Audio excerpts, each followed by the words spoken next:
Chapter 456 The Dark Flames I Host, Michael Cultivation Level, Core Strengthening Stage, Level 6 Experience Points, 0/600, 000 Badass Points, 60,000, 40,000 Badass Points Loan, Skills and Spells, Wind Blast, LVL 6 Responsive Shield, LVL 8 Environment Scanning, LVL 6 Ignitia, LVL 8 Lightning Dash, LVL 6 Energy Devour, LVL 2 Soul Eater, LVL 1 Death Range, LVL 3 Eyes of Darkness, Normal, can sense the cultivation level of others. Eyes of Darkness, Lucifer, can sense the cultivation level of others.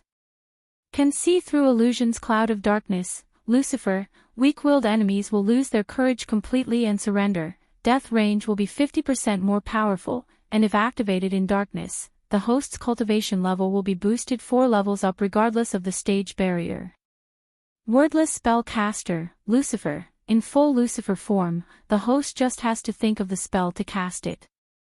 Techniques, Swords of Destiny, 98% Mastery Ring of Fire, 88% Mastery Serpent Maga, 97% Mastery Occupation, Core Disciple of Sunrise Sect, the Guardian of Sunrise Sect, Lord Lucifer of the Abyssal, the Dark Lord, King of Bradford. Status, Healthy Goals, Control the World, Rebuild the Order of Death, full _ new _ episode _ on the L World.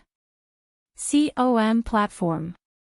Utility Function, Banker, LVL 5, Ratio, 1000 Gold Coins, 40 Badass Points, Runic Teleportation, X-Ray Vision, also integrated with Eyes of Darkness, Wealth, 15 million gold. Special Trait, 5-star Alchemist, 4-star Inventor. Subordinates, Gaia, Warrior, Loyalty Level 100%.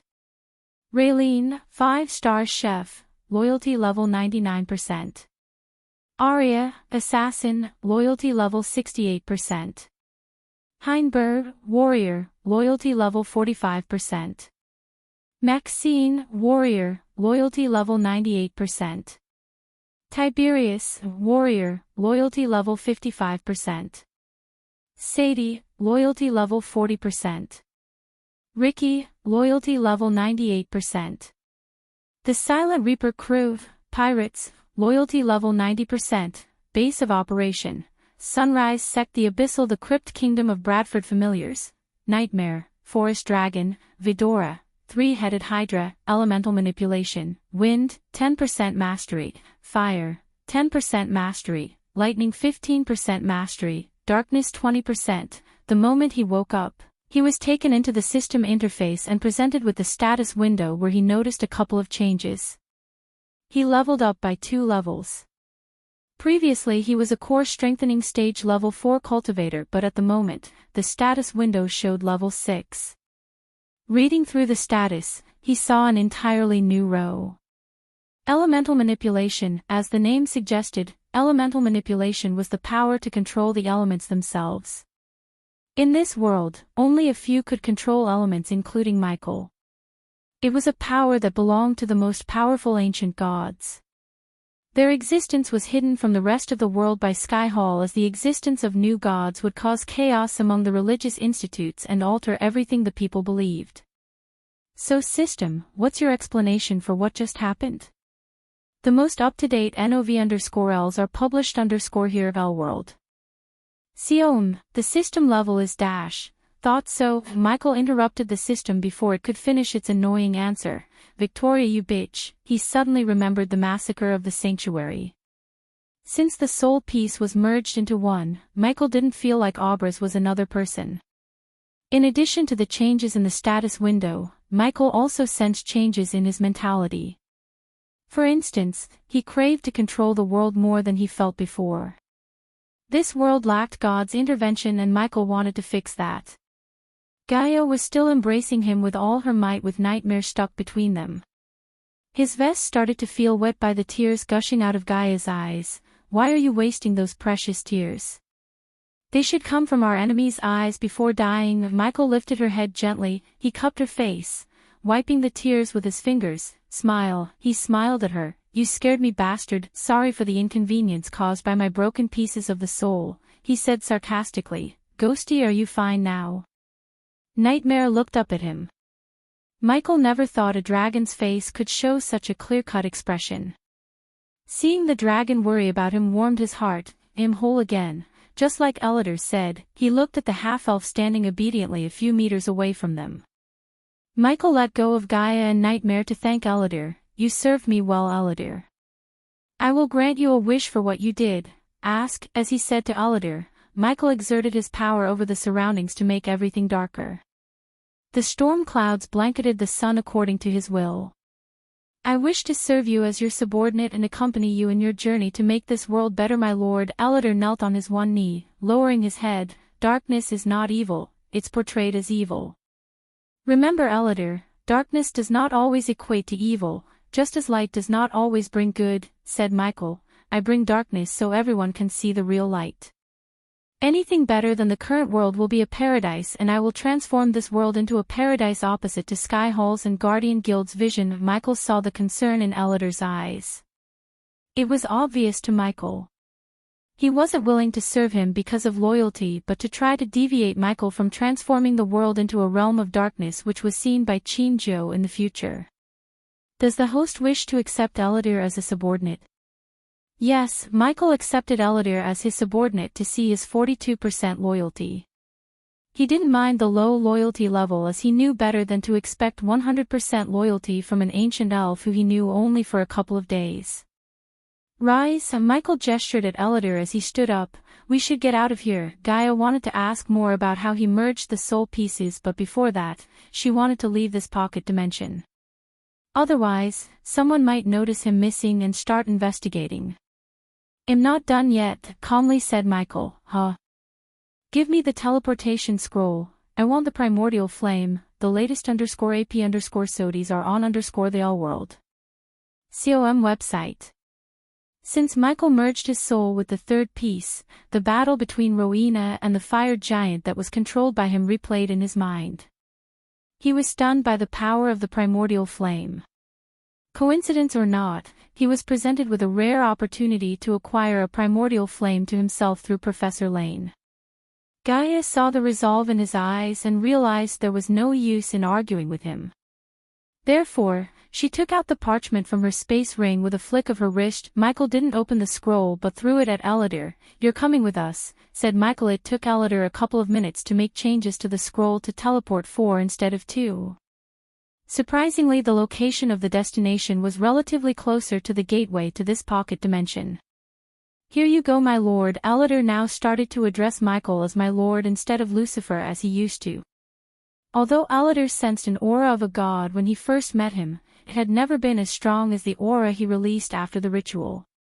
He couldn't get himself to address Lucifer by his name.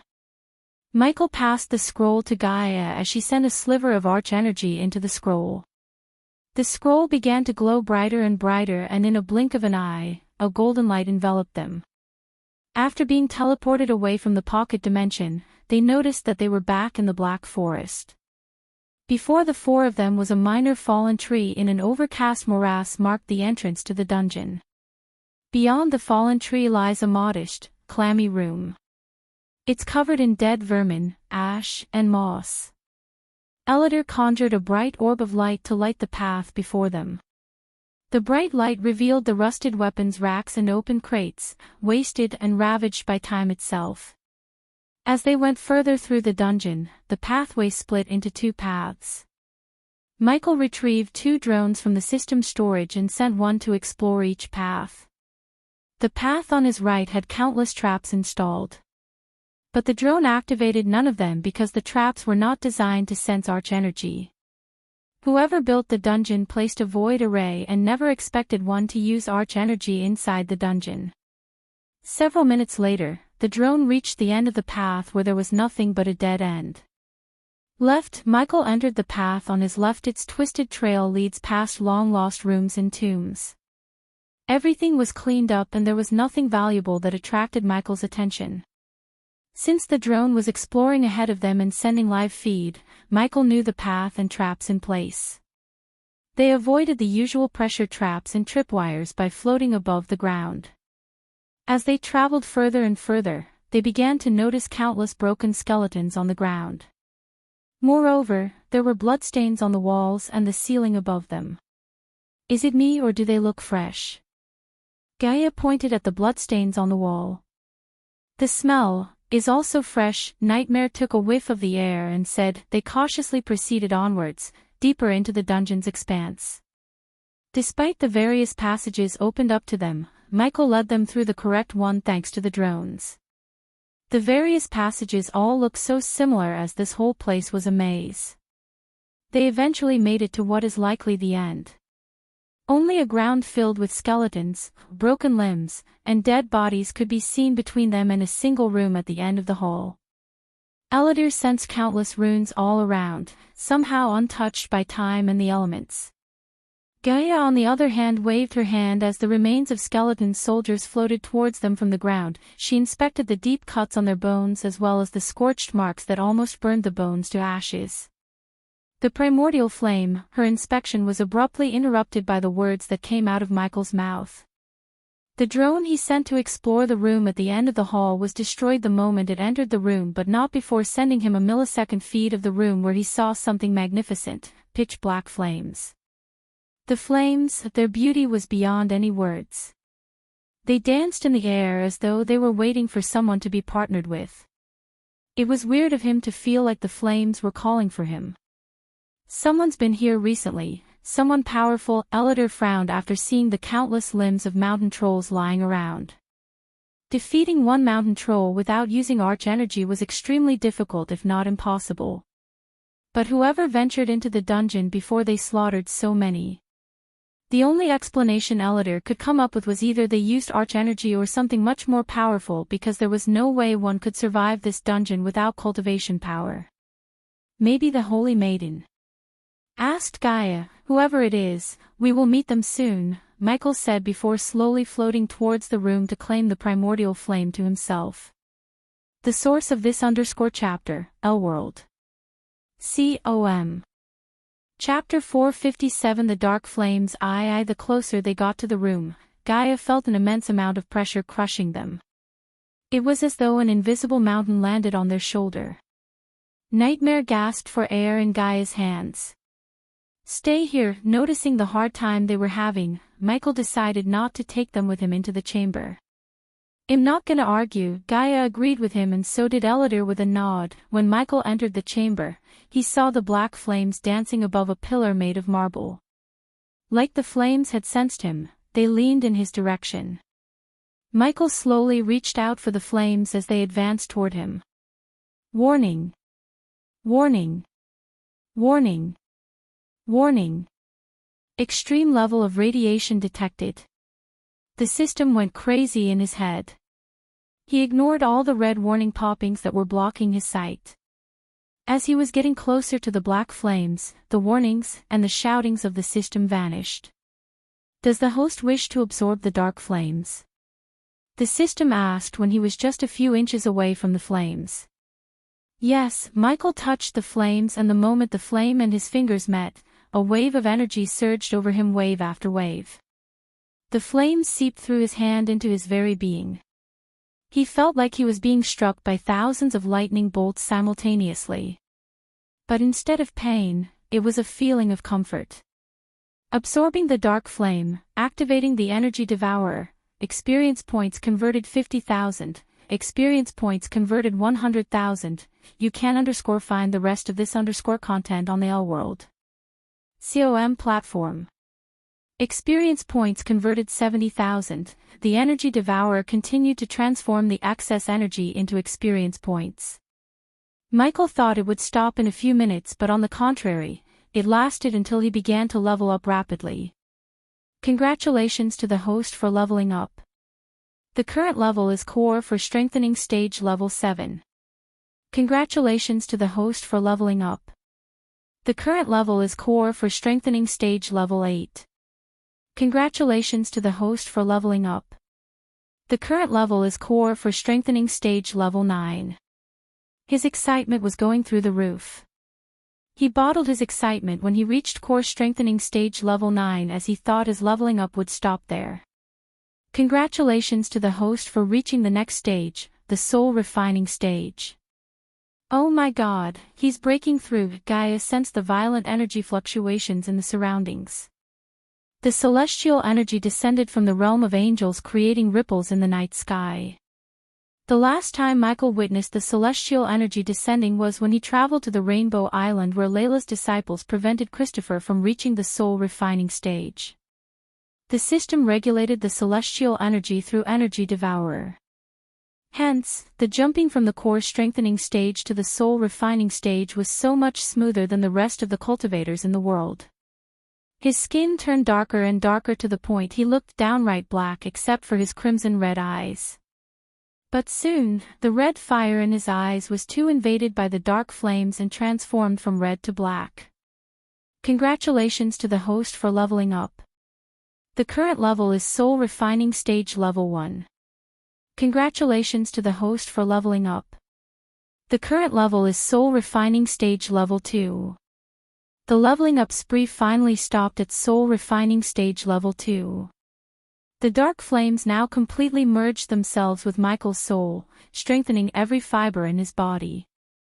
The dark flame absorption is completed. All of the host's spells and skills has strengthened by the dark flames.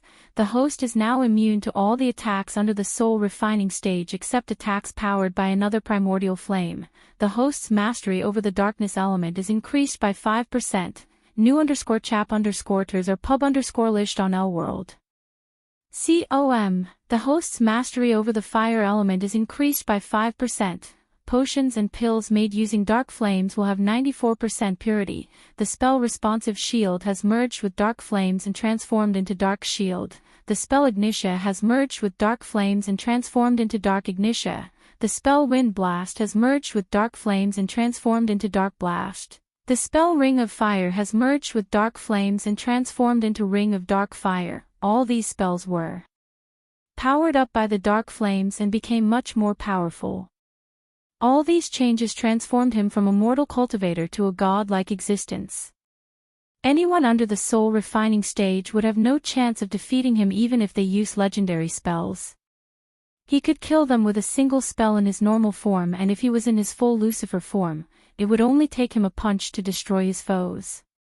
Moreover, in his complete Lucifer form, he could defeat anyone in the soul refining stage and had the chance to defeat cultivators under fusion stage level 3. The dark flames was one of the power seeds of darkness. Every time he obtains a seed of darkness, his power would grow exponentially. No one in this world knew the existence of these power seeds, and just like the seeds of darkness, there existed the seeds of light. In the race to get the seeds, Noah already obtained heaven's flames. By absorbing the dark flames, Michael now equalized odds. However, compared to Noah, Michael was on the next level in terms of power because Michael obtained the primordial flames of his source power, darkness. Noah on the other hand absorbed heaven's flame, not the light flame. Hence, he didn't go through the change as Michael did. This feels good, Michael grinned as he conjured the dark flames. The majestic dark flames danced over his palms. Then in a blink of an eye, the flames turned emerald green. He could now change the flames to his will. Human, just as he was about to see what else he could do now, Gaia called him. He walked out of the chamber only to see the skeletons as well as the dead bodies reanimating again. In a couple of minutes, hundreds of skeleton soldiers and almost 20 mountain trolls stood in front of them. The dungeon expanded in size to accommodate all the trolls and the skeletons. Gaia could crush the skeletons no problem, but the trolls were the real threat. Even with her cultivation, if the trolls managed to get their hands on her before she cast spells, she was as good as dead. Edlitter felt the same, except he had no core strengthening stage cultivation. If he were to fight the army of skeletons in front of him, even with his runes, he could survive the dungeon for a few minutes top. Due to the army of skeletons and trolls in front of her, Gaia had no time to be stunned by his breakthrough into the soul refining stage. The sight of hundreds of skeletons and trolls didn't scare him the slightest. On the contrary, it put a grin on his face. Visit L-World.com for the best no_vel_read_ng experience. Stay back, Michael said calmly before walking towards the skeletons and the trolls. Immediately the skeletons standing in front rushed at him waving the rusty swords in their hands. Dark blast! Gaia witnessed a dark crescent wave shoot out of him, blasting the skeletons to pieces. Everything the dark wave touched burned to oblivion. With a single spell, Michael decimated at least 30 skeleton soldiers and he didn't even use his full power. Lightning dash, in a flash, he dashed to the center of the army. Ring of dark fire, before the skeletons and trolls could react, he cast another spell. A circle of dark flames shot out of him scorching everything around him in a 5-meter radius. It didn't stop at that as the ring continued to send towering waves of dark flames. The flames burnt the trolls to ash like dried sticks. Unfortunately, these skeletons and trolls had no arch energy in them. Otherwise, he would have earned enough experience points to level up yet again. Still, Michael wasn't disappointed. They proved to be good dummies to test his evolved spells. The display of his power left Eladir in a daze. Each of his spells had the power to rival the most powerful legendary spells. They were not as fancy as some but deadlier than most. In a few minutes, he had burnt almost 200 skeletons and 20 trolls. The most powerful spell in his arsenal turned out to be Ignitia. Merged with dark flames, the golden lightning bolts turned into bolts of black lightning. Each bolt blasted through the skeletons and burst open the trolls' heads into red mist as though they were melons. Half of the army had been reduced to ashes. At this point, Gaia wasn't even surprised by his power. Now time for my full form. Michael willed the system to equip his Lucifer armor, activate Cloud of Darkness as well as Eyes of Darkness which flared up in black due to the dark flames instead of crimson red. The dungeon fell dark all of a sudden. The remaining skeletons and the trolls rushed at him mindlessly. They had no strategy or fear as they were just animated corpses that had a single purpose, killing the intruders. Death range, the dungeon became darker as Eladir noticed a black circle expand from him, wrapping everything in its path. Ring of dark fire, this time when he cast the spell, the dungeon trembled. The ring of dark flames was more violent like surging tsunami waves. Eladir and Gaia heard unearthly vibrations as well as sensed the energy pulsating in the dungeon. Boom! One single wave, only one single wave. Every skeleton and troll was reduced to nothingness. Not even ashes remained after the dark flames brushed past them. Visit Elworld. COM for a better user experience. This is my true power, Michael mumbled under his breath. Even he was startled by his own power. Thinking that he only used 20% of his power and didn't enhance the spell further with celestial energy made him feel sorry for his enemies. Ghosty is scary, Nightmare's eyes went wide open. In the corner of his little heart, a sliver of fear emerged just like Eladir. Chapter 458 Pirate Heaven. Aiden inside the Ice Palace, Rowena meditated with her eyes closed. Her eyes slowly opened when she sensed Bai Ning approaching her. Bai Ning waved her hand as the mist shrouding the room faded away revealing the empty room built of cold ice. Holy Maiden, Bai Ning approached Rowena. I scoured the black forest but I didn't find the fire giant's remains. Rowena slowly opened her eyes after hearing Bai Ning. That is now a problem of Mazeroth, Rowena said coldly, but Holy Maiden, the energy I sensed from the fire giant was something ominous and sinister. It's the Dark Lord. Bai Ning felt a chill running through her spine the moment Rowena said this. She suspected it, still, it was shocking to hear from the Holy Maiden. I must alert the elders, don't bother. I already ordered them to stand down. Bai Ning was stunned. What? Why? How long have you been searching for the Dark Lord? Rowena stood up. Bai Ning couldn't guess what was the meaning behind her question. For nearly 4,000 years, answered Bai Ning, you didn't find him then and you are not going to find him now. If I am right, he has covered all his tracks. Rowena was calm, too calm despite the situation. Bai Ning disliked the Holy Maiden taking the threat posed by the Dark Lord so lightly. However, the old woman knew better than to disagree with Rowena. What do you suggest we should do, Holy Maiden? Nothing, as Rowena said. She gracefully walked toward the wall behind her and waved her hand. The wall slowly split open, revealing the floating mountains and puffy clouds beneath them. Rowena closed her eyes, absorbing the cold energy of the dazzling moonlight. The Dark Lord won't stay in Aquilan realm for long, we have to catch him, Bai Ning said to herself. When the time comes, we will meet the Dark Lord. The most up-to-date NOV_Ls are published _here Elworld. Rowena would rather focus on getting stronger than wasting her time looking for the Dark Lord. It was not her job but the Great Eight clans. She approached Bai Ning and then flicked her wrist as a golden parchment appeared in her hands. The scroll looked exactly the same as the invitation to Mazeroth that Ghost received. Mazeroth has chosen Sabrina. Send this to her. Rowena handed over the parchment to Bai Ning. Holy Maiden, if I may, can I ask you something? Rowena nodded at Bai Ning. Your brother was also chosen by Mazeroth, but why didn't he come? Because I told him not to. Not yet. Bai Ning was stunned. Do you remember the assassins you brought me, Bai Ning? Bai Ning began to sweat under her robes despite the chillness of the room. An oblivious spell was cast on them. Oblivious spell. Bai Ning's brows arched up. The oblivious spell was created by Qinzhou herself. This spell could only be cast by someone from Skyhole. Almost 4,000 years ago Qinzhou invented the spell to forget about the Dark Lord. It was way before Qinzhou mustered the courage to fight back. After she escaped from the future, she desperately wanted to erase the memories of the Dark Lord. Those memories were beyond horrible.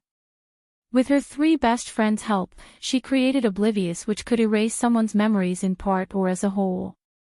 However, when she realized the risk of using such a spell, she made sure that only someone from Skyhall could cast the spell. Before disappearing from Aquilan realm, Wulfric used the Oblivious spell on Eladir, erasing all of Eladir's memories of Wulfric as well as those who participated in the ritual. Yes. You know what this means, right? Asked Rowena as Bai Ning felt the room becoming colder and colder. The Holy Maiden's eyes flickered with cold killing intent. Someone from Skyhall, cast it. Each word of these words could barely escape her mouth. Just by thinking about the possibility that someone inside Skyhall may have targeted the Holy Maiden's family rendered her body a living statue. She could not even breathe looking at the Holy Maiden. You wouldn't happen to know who might be this traitor, would you? Rowena placed her hand on Bai Ning's shoulder as the old woman's entire body froze for a moment. Oh, Holy Maiden, I want everything about everyone in Skyhole.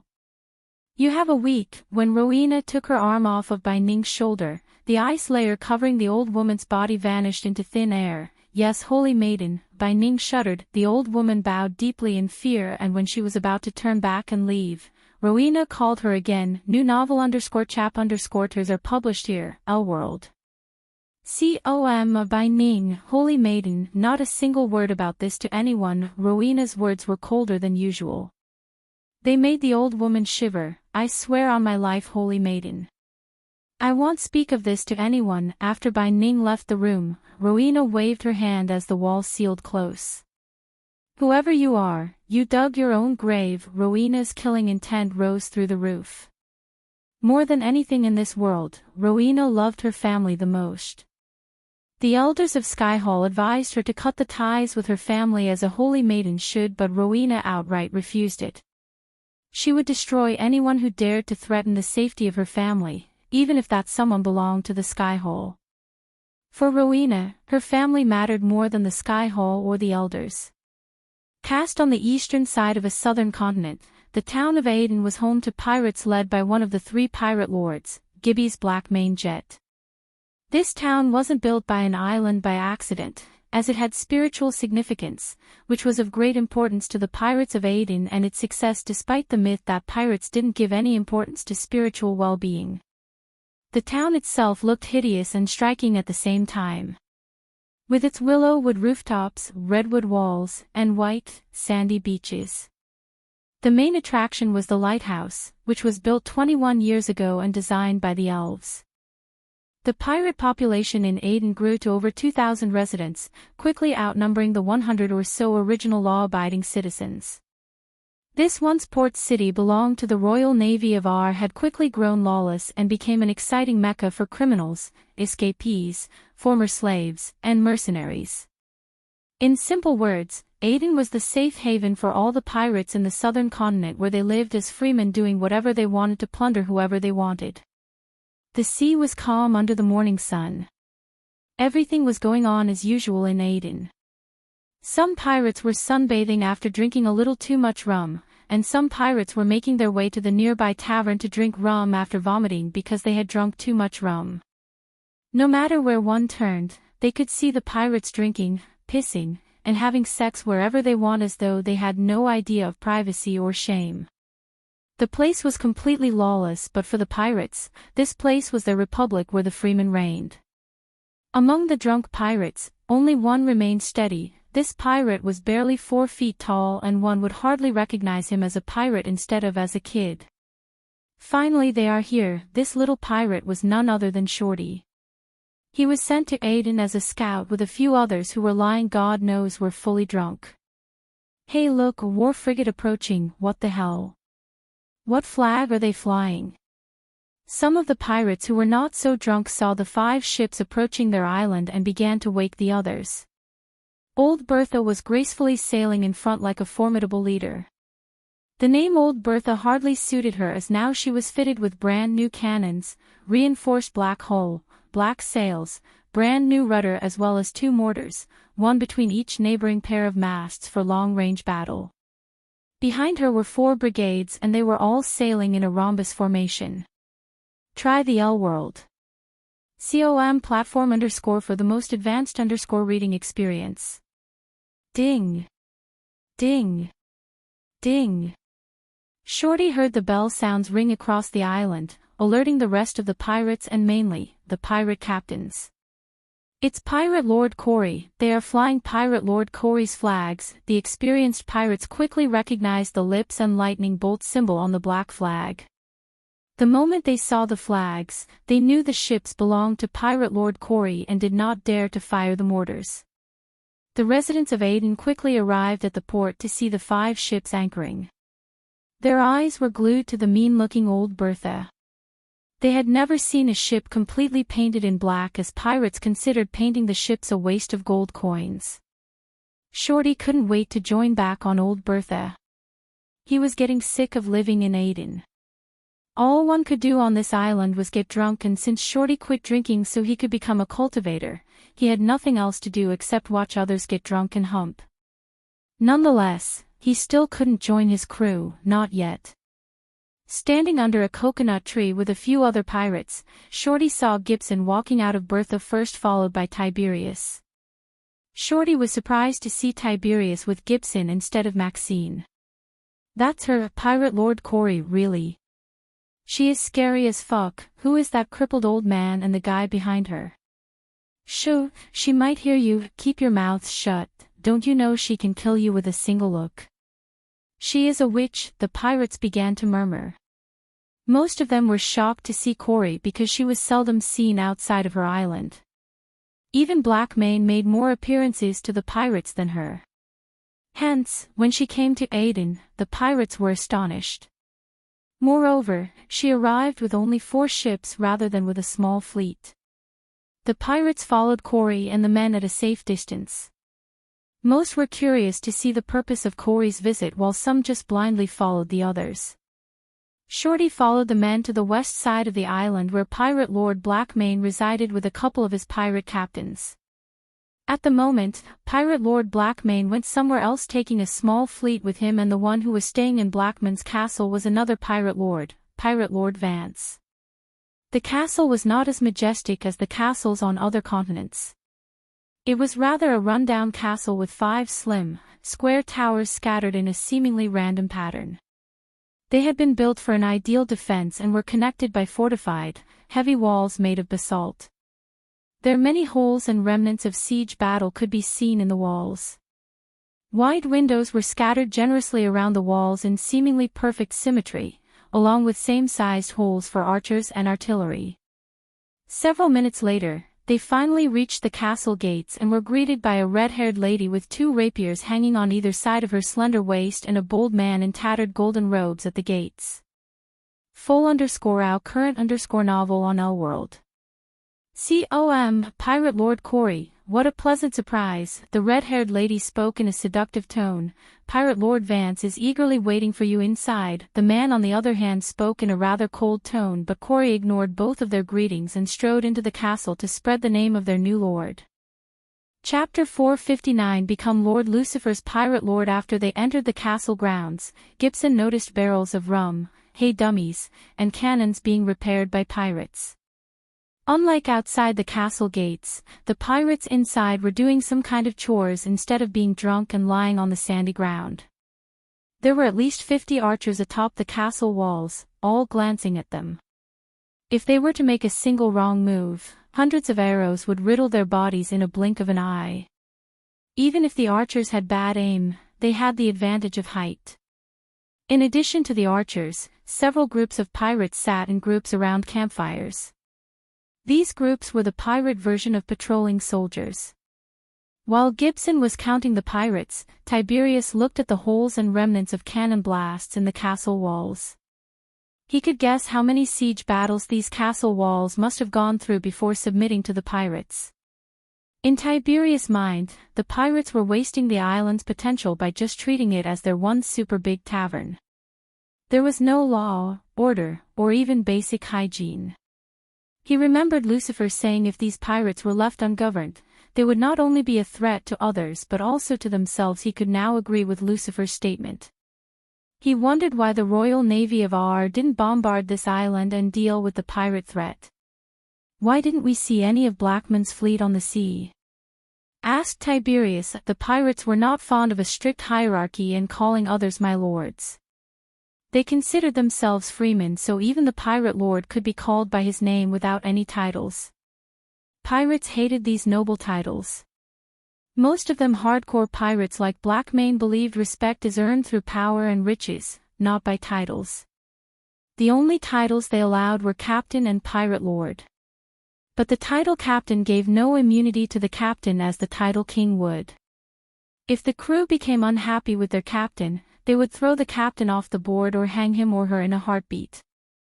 The same was true for the pirate lord too, but there was never been an incident where the crew mutinied against a pirate lord before. Why? You want to test us?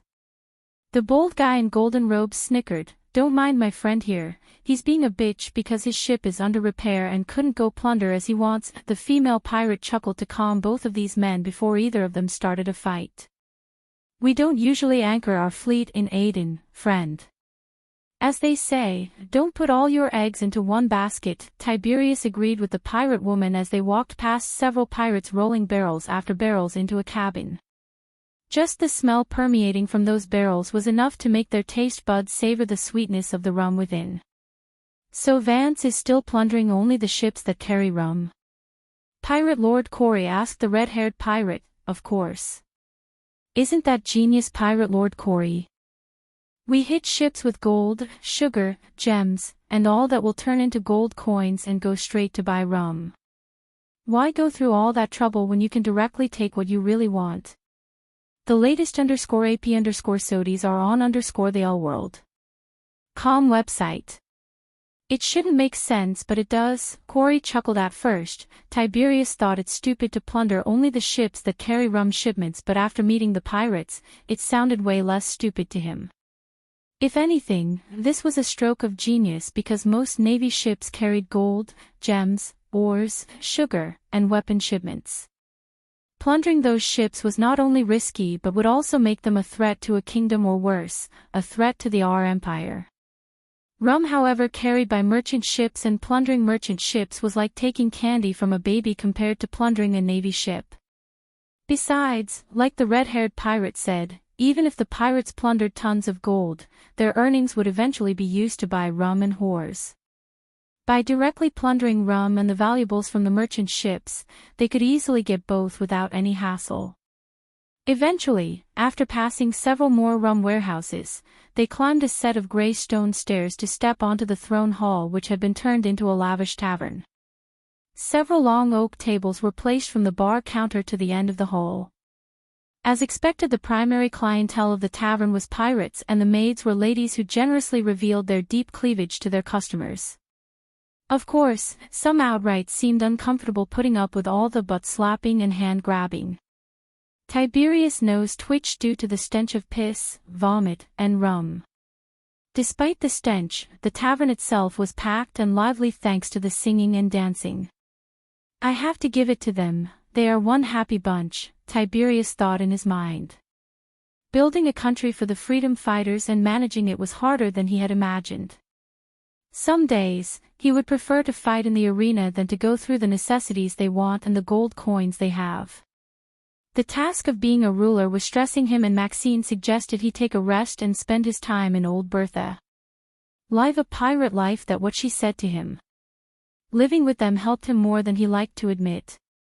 He had no worries, no responsibilities. He just trained, sailed the seas, singing with the crew, and drank and ate as hearty as he wanted. Being a pirate was fun, except the world was changing, and if the pirates didn't change with it, only extinction awaited them. "Hey Melina, you want a drink?" A bearded old man raised his mug and shouted at the red-haired pirate as they were making their way to the stairs behind the bar counter. "Join you later," the red-haired pirate waved at the old man. Meanwhile, some pirates noticed the tattoo-covered Corey and recognized her. Tiberius and Gibson could hear various chatter focused on Corey. None of them dared to raise their voice or approach Corey because of her infamous reputation as a witch. Melina and the bold man knocked on the door after climbing the stairs leading to the second floor.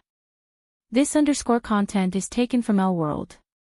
Come in. Melina opened the room to be welcomed by a man sitting behind a large oak table with several maps and rum bottles.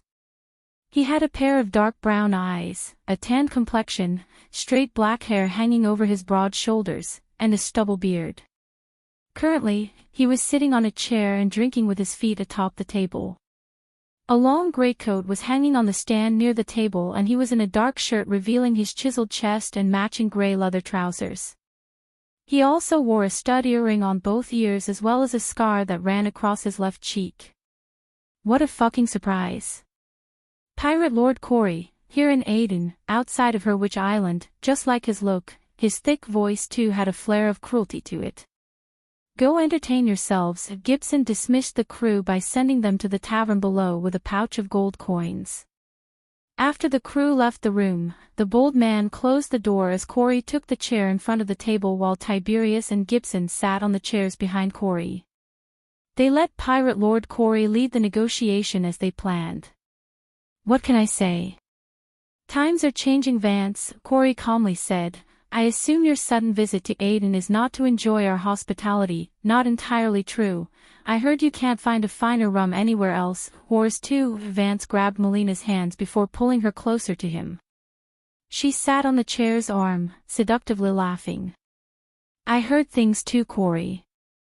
Things like the legendary Silent Reaper resurface, one of your pirate captains leaving your side to join another crew, and my favorite, Vance paused for a second and went on, magic-wielding captain, if I was not too drunk. I heard he's called Lucifer, Lord Lucifer, Corey corrected Vance, and when Vance saw the look on Corey's face, he was surprised.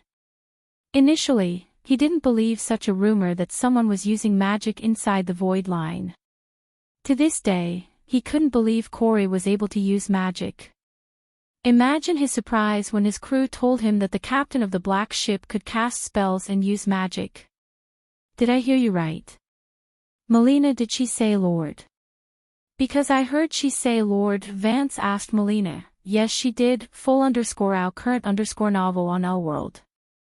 So when you said times are changing, you meant you became someone else's bitch? Gibson quickly pressed Tiberius' feet with his fake leg to stop him from lunging at Vance.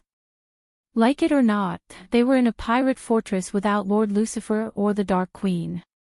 Old Bertha could give a hell of a fight, but she wouldn't be able to survive if all the pirate ships and defenses around Aden bombarded them.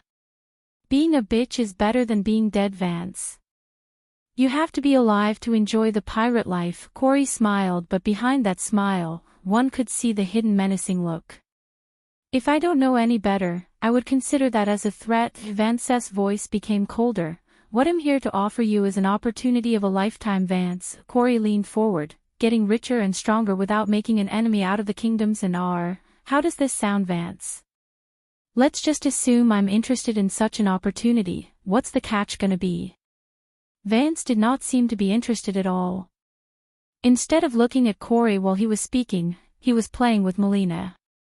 Tiberius' eyes twitched. He knew by looking at Vance's attitude and the way he talked, that this negotiation was destined to fail. Join Lord Lucifer's ranks as his pirate lord. The moment Corey spoke these words, Vance stopped playing with Melina's lips. He turned his gaze to Corey and those pair of eyes were flowing with murder. In other words, you want me to be. Vance stood up, a bitch. He banged the table as the rum bottles on the table blasted away. Despite Vance's outburst, Corey was still calm. Visit L-World.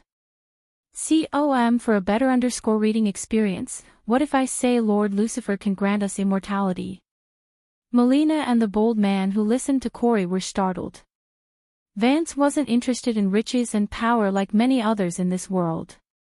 He would rather live his life plundering rum and drinking than capitalize on a golden opportunity. There was nothing much Corey could offer that would tempt him except immortality. Chapter 460 The Almighty Sunrise Sect. That shit doesn't work for us. Your sales pitch would have worked on those freaks who call themselves cultivators. Vance snickered. Sigh. Corey sighed. It seems like you need a demonstration. Vance saw Corey close her eyes. Subconsciously he took a step back from the table. Corey felt the crystal pendant on her neck warming up. The warmth slowly spread through every being in her body. Crystal dagger. She opened her eyes abruptly, raising her hand at Vance. Melina and the bald man immediately jumped in front of Vance to defend, though they were too late. They only felt a gush of wind blow past their faces. Fuck. Vance stumbled back as a blue dagger floated in the air just an inch away from right between his eyes. He shuddered and without his control, he started to sweat under his shirt. Melina and the bald man's faces lost all color and became pale. Melina's hands on her rapier were shaking. This had heard about cultivators casting spells and using magic, but this was the first time they had witnessed it in real life. They couldn't stop themselves from shivering. The dagger was still hovering in the air, radiating a chilling aura.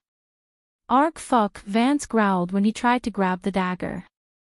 The dagger's cold surface burned his palm. This is just a taste of power. Lord Lucifer blessed me with Vance. In front of him, we are powerless and insignificant as ants. Imagine the possibilities of having such powers, Vance. We can be much more than pirate lords. Corey put her hand down as the dagger vanished into thin air. Only now Vance could let out a heavy breath. He just stared death in its eyes and survived to tell the tale. His mind was slowly digesting the fact of how insignificant and powerless he was, just as she said. If Corey wanted, she could have simply killed him and the two pirate captains in a blink of an eye without making any fuss. They could have walked out of the island simply, as by the time the drunken pirates noticed their bodies, they would have been long gone. Still, every fiber in his body screamed against him at the thought of serving someone else other than himself. He felt as if he was being forced to bend his knees. He preferred to die on his feet than to live on his knees like a true pirate. You have 2 weeks to give us your answer, Vance. Corey stood up to leave. New_chap_ters or pub_list on L-World. What if I didn't? Vance's question stopped her on her way to the door. Nothing. Corey didn't even turn back. If you can't grab an opportunity when it slaps you on the face, you're not the pirate I thought you are. Tiberius followed Corey and Gibson behind, leaving the pirate stunned. He couldn't help chuckling, noticing the fear in their eyes. Pirate Lord Corey, is it okay to leave them? You know, they might blabber, Gibson asked as they were climbing down the stair. They should. Corey smiled. Everything went according to Lord Lucifer's plan. Gibson wasn't surprised by her words, and neither was Tiberius. They both knew that Lucifer was as cunning as he was powerful. Those pirates should be grateful they didn't come here, Tiberius calmly said. The they he meant were Lucifer and Dark Queen. I've yet to see someone live after saying no to him. The trio left Aiden after staying for a day. Shorty handed over all the information he gathered in Aiden to Gibson, which was then transferred to Maxine. Old Bertha started her voyage searching for Black Mane, the last pirate lord. The Broad River sect of Kingdom Kethin was a beautiful castle surrounded by majestic gardens and fountains magically created out of the crystal blue lake surrounding the sect. The sect looked very impressive despite having stood for over 500 years. Many buildings were being built and the existing buildings were getting repaired. The major construction work was on the main castle. It was believed that the magnificent fountain in the middle of the sect's park had healing and beautifying properties.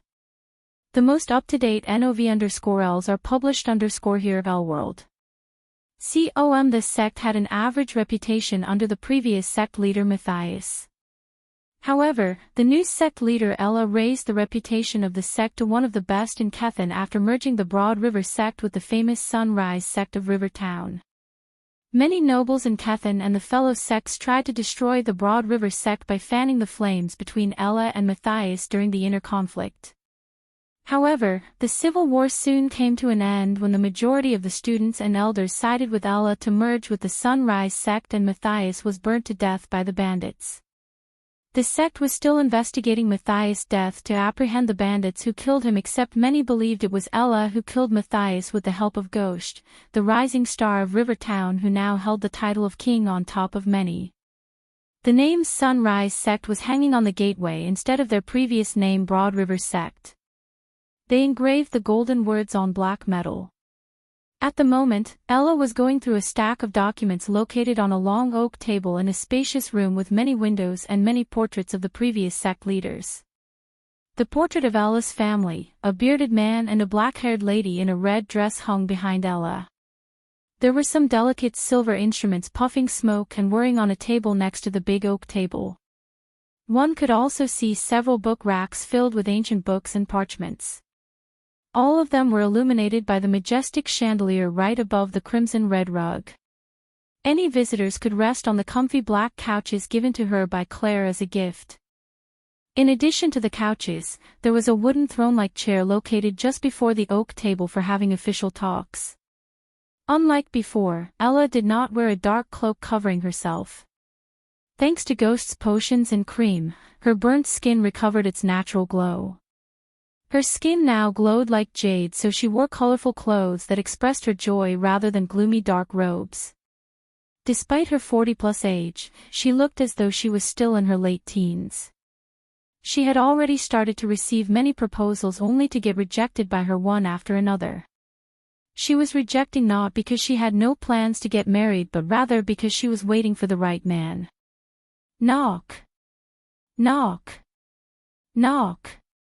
While she was reading all the income and expenses reports of the sect, someone knocked on the door. "Headmistress, come in," Ella said and put down the report to take a break. A young female disciple dressed in a long black coat with red linings walked into the room carrying a cup and saucer. This_content is taken from Elworld.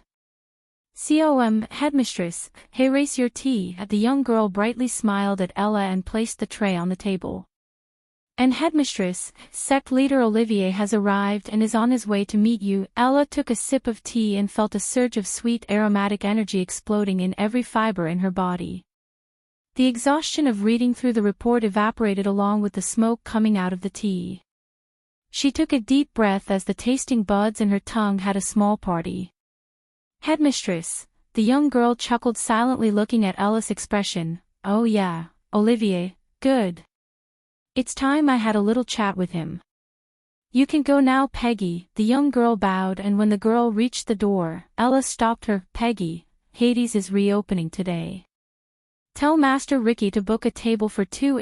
Just by thinking of Hades, Ella's mouth started drooling. To be honest, she could not wait to finish the meeting with Olivier and stuff her belly with as much food as she could. It had been too long since she tasted Raylene's cooking. She was glad to be in the close circle of Ghost. Otherwise, she wouldn't be able to get a table in Hades whenever she wanted.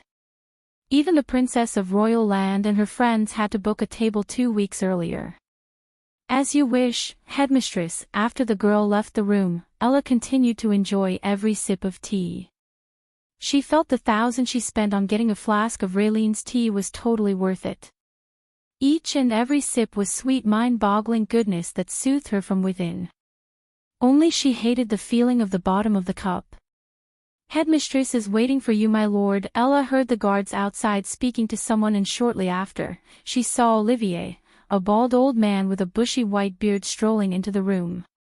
The old man looked to be in his late 70s and wore plain white robes. He looked to be in his late 70s while his real age ranged between 100 to 150. Ella noticed the dark circles under his eyes. Everyone in the sect leader's circle knew the man was struggling to break through to the core strengthening stage. He was stuck on the core formation level 10 for more than 10, and even ghost revitalizing pills or cultivation enhancers could not break his bottleneck. That didn't mean Ghost was unable to help Olivier with his bottleneck. In fact, he left a crate of special potions just for people who were suffering from cultivation bottlenecks. A potion from that crate was Ella's major bargaining chip with the negotiation she is about to have with Olivier. Visit L-World. com for a better reading experience. Thank you for coming to meet me, sect leader Olivier. Please take a seat. Ella gestured at Olivier to take a seat. Regardless, the current Broad River sect was much more prominent than Oliver's White Cloud sect, and in fact, the two sects shouldn't be compared, as the current Broad River sect had become a mammoth in Kethen. That was why Olivier came all the way from his sect to meet Ella when she summoned him. Offending Ella would be like offending the Sunrise sect. Nowadays, they had the same influence and power to be equal to the three big sects themselves. How would you like to join our Sunrise sect, sect leader Olivier?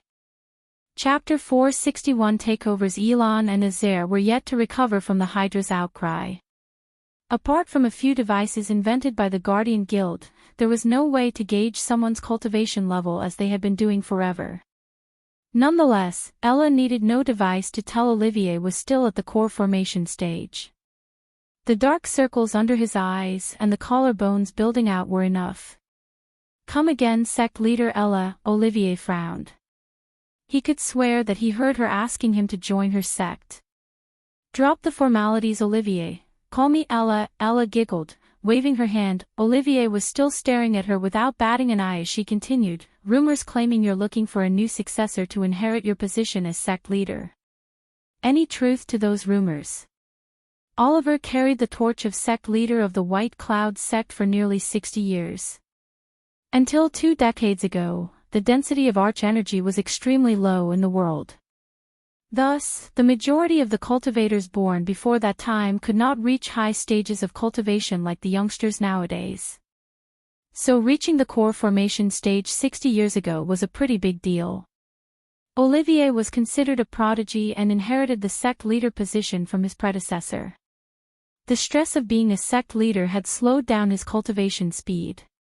It took him 40 years to reach level 10 of the core formation stage from level 1, and he spent millions in gold coins buying rare potions and items. Thanks to Ghost and his potions, he was able to cultivate much faster than he used to. Still, it was not enough to make him break through to the core strengthening stage. Since many of his friends advised him to leave his stressful sect leader position, he was looking for a new successor, except he had been doing it under wraps. How the hell did Ella know about this was beyond Olivier. However, rather than focusing on how, Olivier just sighed. Matter of fact, I am looking for someone to take over the sect after I enter seclusion. Something told Ella that it might be his last seclusion. Many cultivators who were suffering bottlenecks would go to the Lonely Mountains as a last attempt to break through to the next stage. The Lonely Mountain was an uninhabitable place where extreme yang and yin energy were always colliding with each other. Due to these two extreme energies, the place only had 2 climates, freezing cold and burning hot. 9 out of 10 cultivators would die trying to break their bottlenecks. If a cultivator could absorb and survive the yin and yang energies, it would break the bottleneck. Venturing into the Lonely Mountain was the last resort for any cultivator. I've been following your sect closely, Olivier. You have certainly done a good job keeping the sect from declining. But your sect has so much potential, it could go beyond and further. Surprisingly, Olivier gently smiled, shaking his head slowly. Ella, I lived long enough to know what you're trying to do. You want my sect to be merged with the Sunrise sect. You literally said that. I've been doing what's right for my sect ever since I became the sect leader. Give me one reason why I should agree to this merger. She would be lying if she said she wasn't pleasantly surprised by Oliver's directness. Wearing a smile on her face, Ella waved her hand as a glistening emerald green potion bottled inside a palm-sized vial appeared on the table. This is my reason. 1-inch Olivier did not recognize the potion, but he sensed a great amount of energy coming from the vial. Before handing over the potion to Olivier, she grabbed a golden parchment and slid it toward Olivier. And this is reason number 2. Go on, open and take a look. Olivier untied the red ribbon to read the contents inside, and the moment he laid his eyes on what was written, he was taken aback by surprise. The parchment contained all the financial information about the Broad River sect for the last 5 years.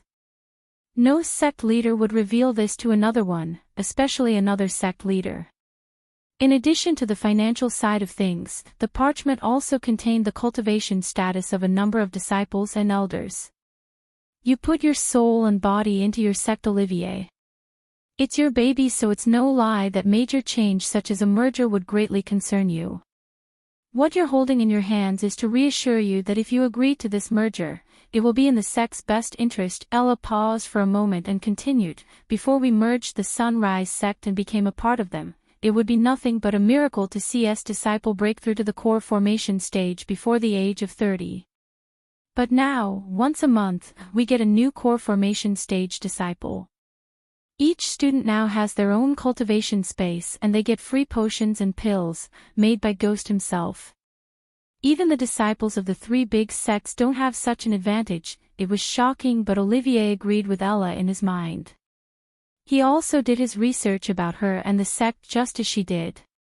No sect would give their disciples potions and pills every month, let alone for free. It was crazy even to think that they had been giving potions and pills made by the 5-star alchemist for free as though they were candies. His disciples and even the elders had to wait in the line for a day to get their hands on the potions and pills made by the Ghost, yet the Broad River sect disciples were getting them for free every month. If it wasn't for the rule that a disciple would get only 1 potion and pill of each kind, the students of the Sunrise sect and Broad River sect would have made a ton of money by selling them on the side. The demand for Ghost's products was going through the roof. And if I'm right, you are planning to go to the Lonely Mountain for seclusion. You don't have to if I can help you. Ella slid the potion towards Olivier. Have you heard the news that Ghost could reach 90% purity? Visit Readel. Me for extra chapters. Olivier nodded. Following the events that happened in Hades, every newspaper including the royal newspaper had printed Ghost's ability to reach 90% purity in alchemy products he made and his admission to Maze Roth on their front page. At that time, the news spread throughout the continent like wildfire. Not a single soul was unaware of this. That's a 90% pure potion brewed by Ghost himself.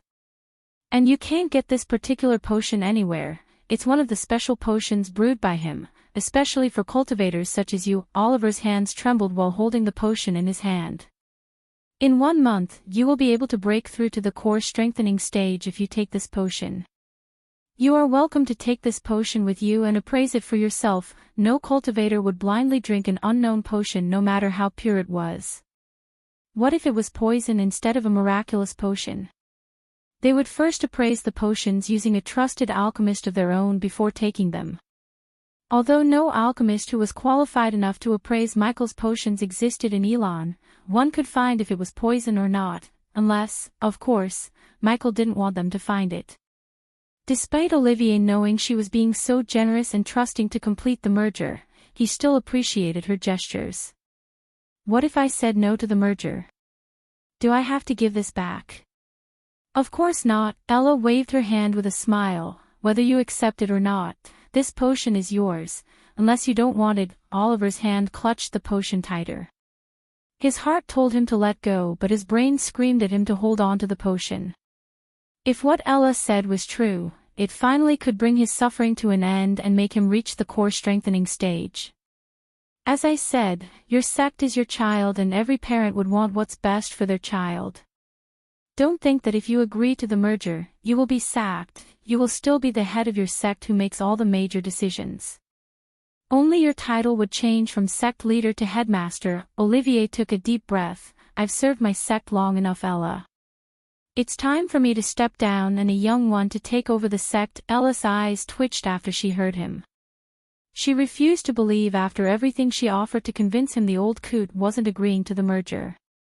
Luckily what she heard next put a smile on her face. However, I will take a week's time and think about this merger. It's a big decision nonetheless. I will make one last decision that might lead my sect into a golden age before I leave my position. Olivier shook Ella's hands and left the room with the potion. It was a sign that he would get the sect's affairs in order before agreeing to the merger. 2 sects down, 3 more to go, Ella grinned.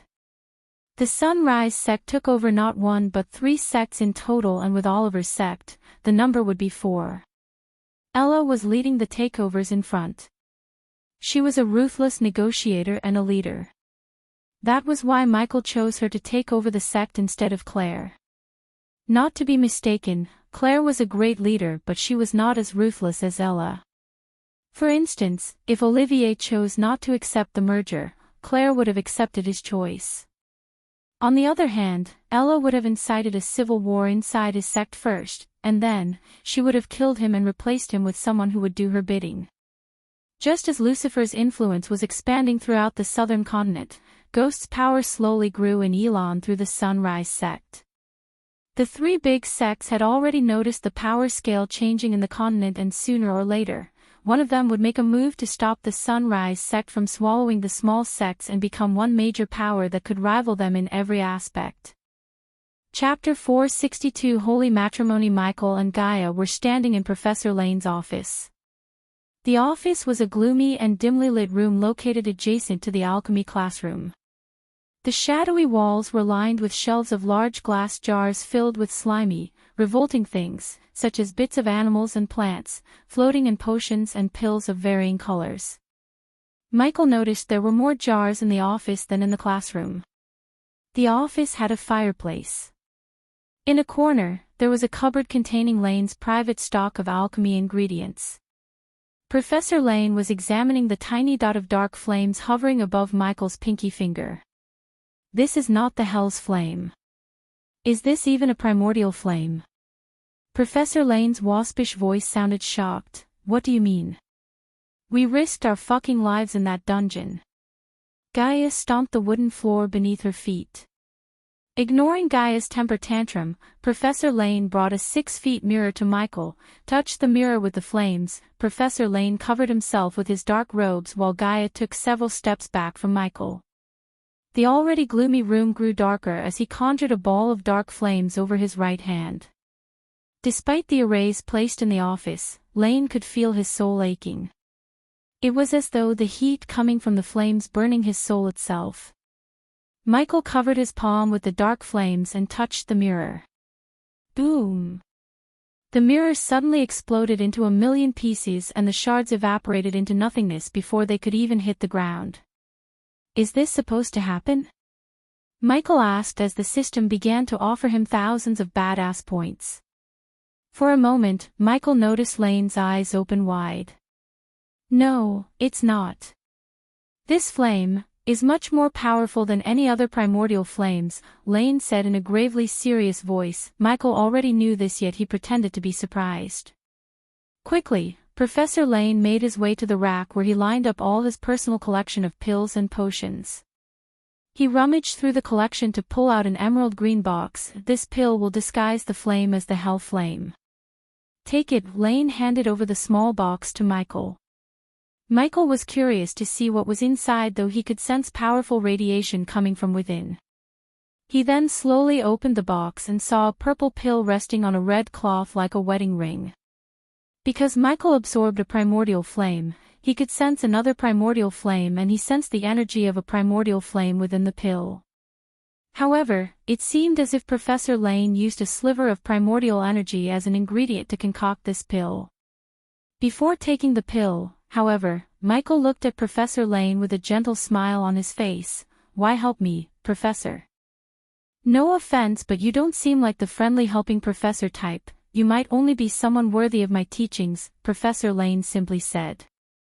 Since Michael had a plan of his own, he did not poke Lane any further. Meanwhile, in their room, Victoria and Edith placed the glass orb that enabled communication from the Oculon realm to Thusia. Victoria placed her hand on the orb and sent a sliver of cosmic energy as the glass orb immediately began to glow brighter and brighter. Victoria and Edith took several steps back. Soon, two figures in ethereal form appeared above the orb. The man was in a crimson-red robe that draped the floor beneath him. He had striking crimson-red hair dancing over his shoulder, blue eyes, and a thick beard without a mustache. His muscles were bulging out of his crimson-red robes. The man possessed an aura of an emperor and not of a kind benevolent emperor, rather he seemed cold, iron-fisted, and powerful as a god. The woman who remained by his side had golden hair, a gentle smile on her face as well as a pair of glistening hazel eyes. Her perfect structure was covered by a long gown usually made of a luxurious tunic and contained embroidered lace and gems.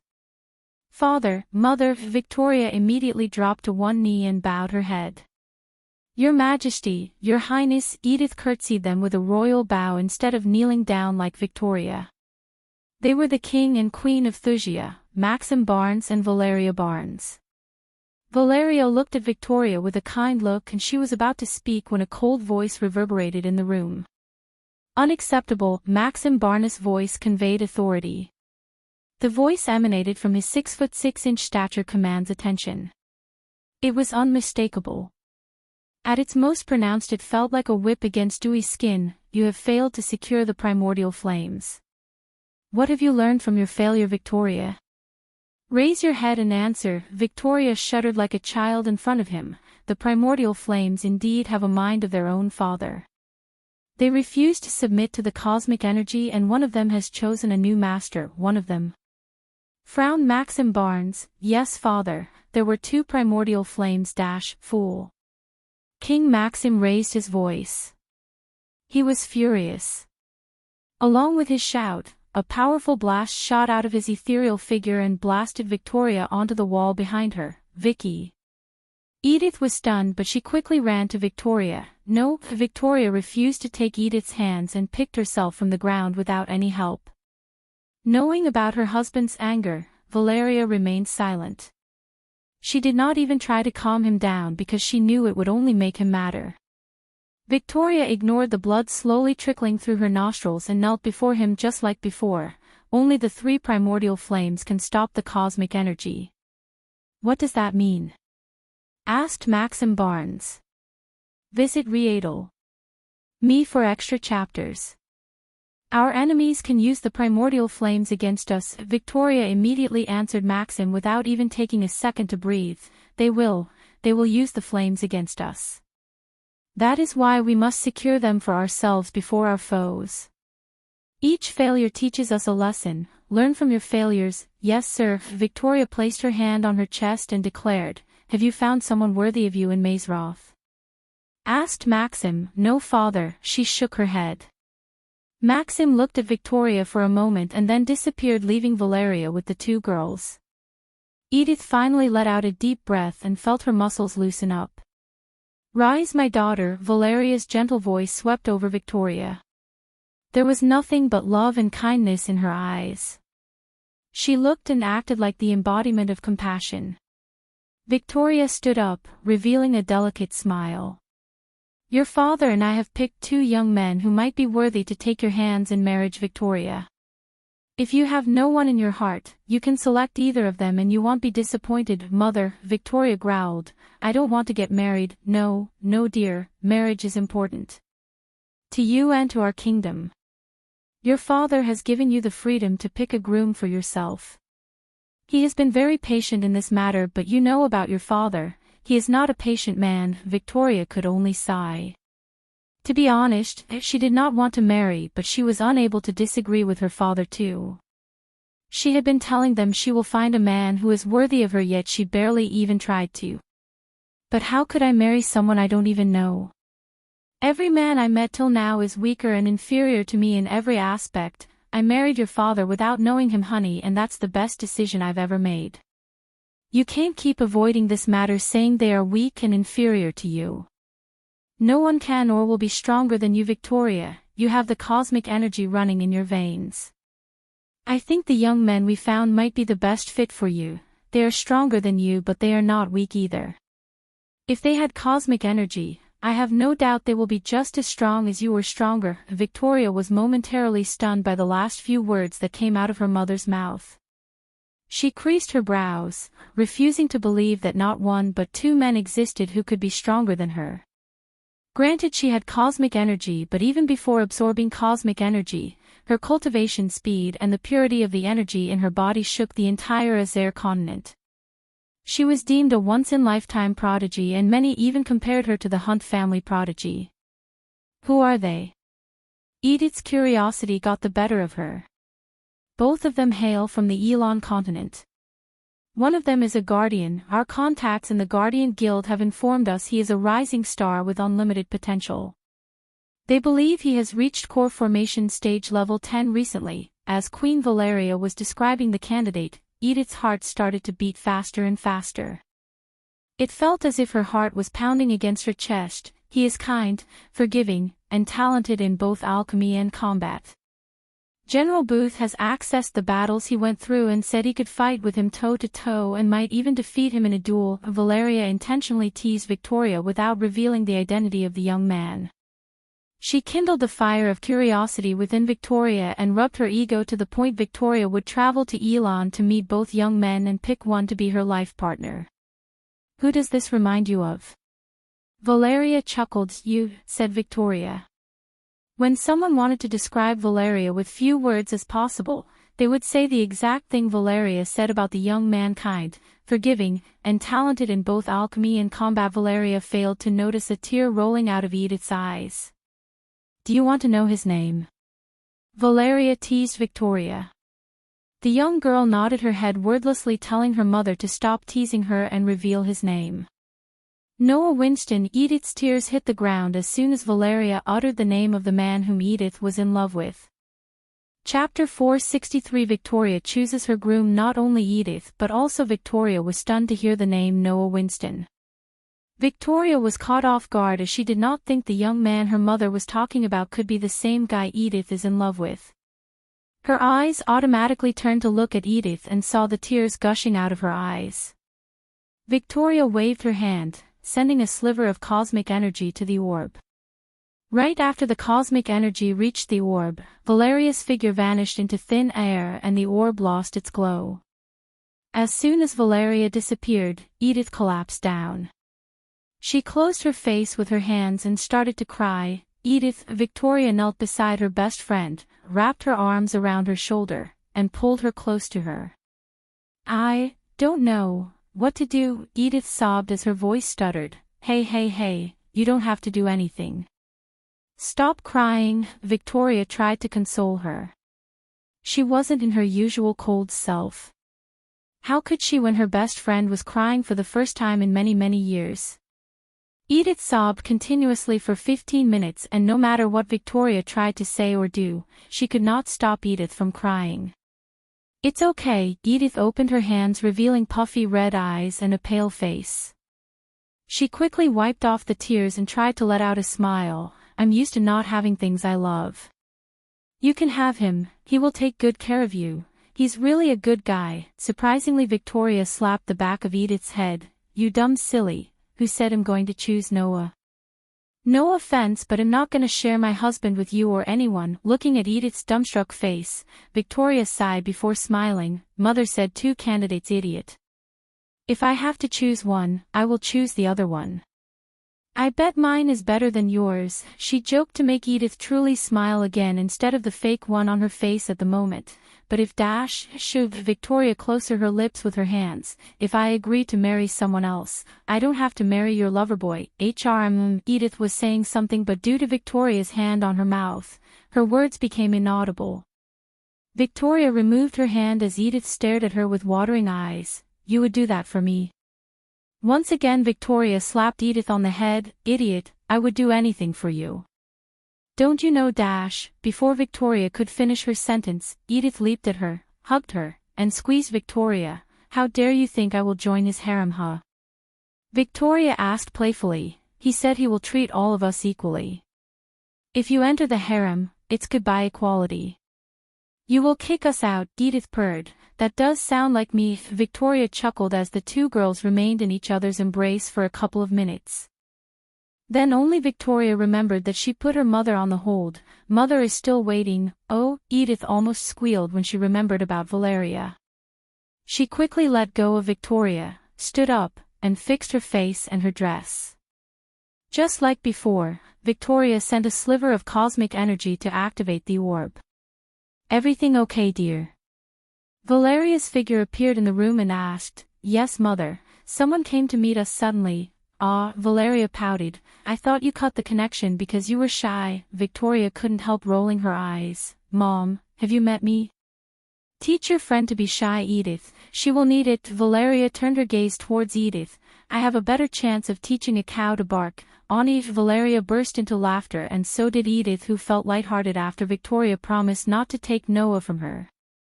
Surprisingly, Victoria too chuckled with them. Now if you finish making fun of me, tell me about the other one, Mom. Valeria was surprised by Victoria's sudden interest in knowing the brides. Before this, Victoria would either ignore her or leave the room if she opened the topic of marriage. Valeria wasn't going to waste this moment by pondering why the sudden interest. The second guy is more of your father's choice. He is rather what the right word. Valeria rubbed her chin for a moment, searching for the right word in her mind. Insensitive, she said and continued, not forgiving as Noah and sometimes ruthless. He is not a noble like Noah, and our spies failed to find any solid information about his origins. However, your father doesn't seem to care about his origins because of what this young man has achieved by himself in a short amount of time. When Valeria was talking about Noah, she had a bright smile on her face. That smile was nowhere to be found on her face now. He went from foundation stage to core formation stage level 10 within a year. You won't believe how he became a king. Visit Readle. Me for extra chapters. Valeria began to narrate everything from the beginning to Victoria except one thing which she kept to herself to surprise Victoria. At the end of the story, Edith was horrified and began to sweat thinking about what would happen if Victoria married this guy. Victoria, on the other hand, was amazed by him. He seemed to have everything Victoria wanted in her life partner. In addition, he also earned Victoria's respect. Who is he? Asked Victoria. We know him, dear. You may have even met him. Valeria surprised her daughter. As a mother, she preferred Noah for her daughter, but as a queen, she picked the second youngster. However, she was worried that if Victoria chose the second one, there won't be a place for kindness. Victoria wasn't exactly a kind, compassionate ruler like herself. Thus, Valeria wanted Victoria's husband to be the kind and compassionate one when ruling over Thusia. Noah seemed to be that man, not the second one. She expressed her feelings about him to Maxim, but as a ruthless king, he was leaning toward the second one rather than choosing Noah. The ultimate decision of choosing the future king of Thusia fell to Victoria. Whatever decision her daughter would make, she would wholeheartedly agree and support her, although she would be over the moon if she was to choose Noah. Do you know the leader of our alchemy guild, the one Calvin chose? Valeria asked as Victoria began to recall everything released to the alchemy guild. She was in seclusion when they formed an alchemy guild of their own. Everything related to talent recruitment had been taken care of by Calvin, and because he was competent, Maxim rarely micromanaged Calvin. Besides, they were at war with several kingdoms, so they had no time to access every talent brought by Calvin. Nonetheless, Victoria did hear Calvin talk about recruiting a 5-star alchemist as their guild leader and plan to topple the alchemist guild. He goes by the name, Ghost.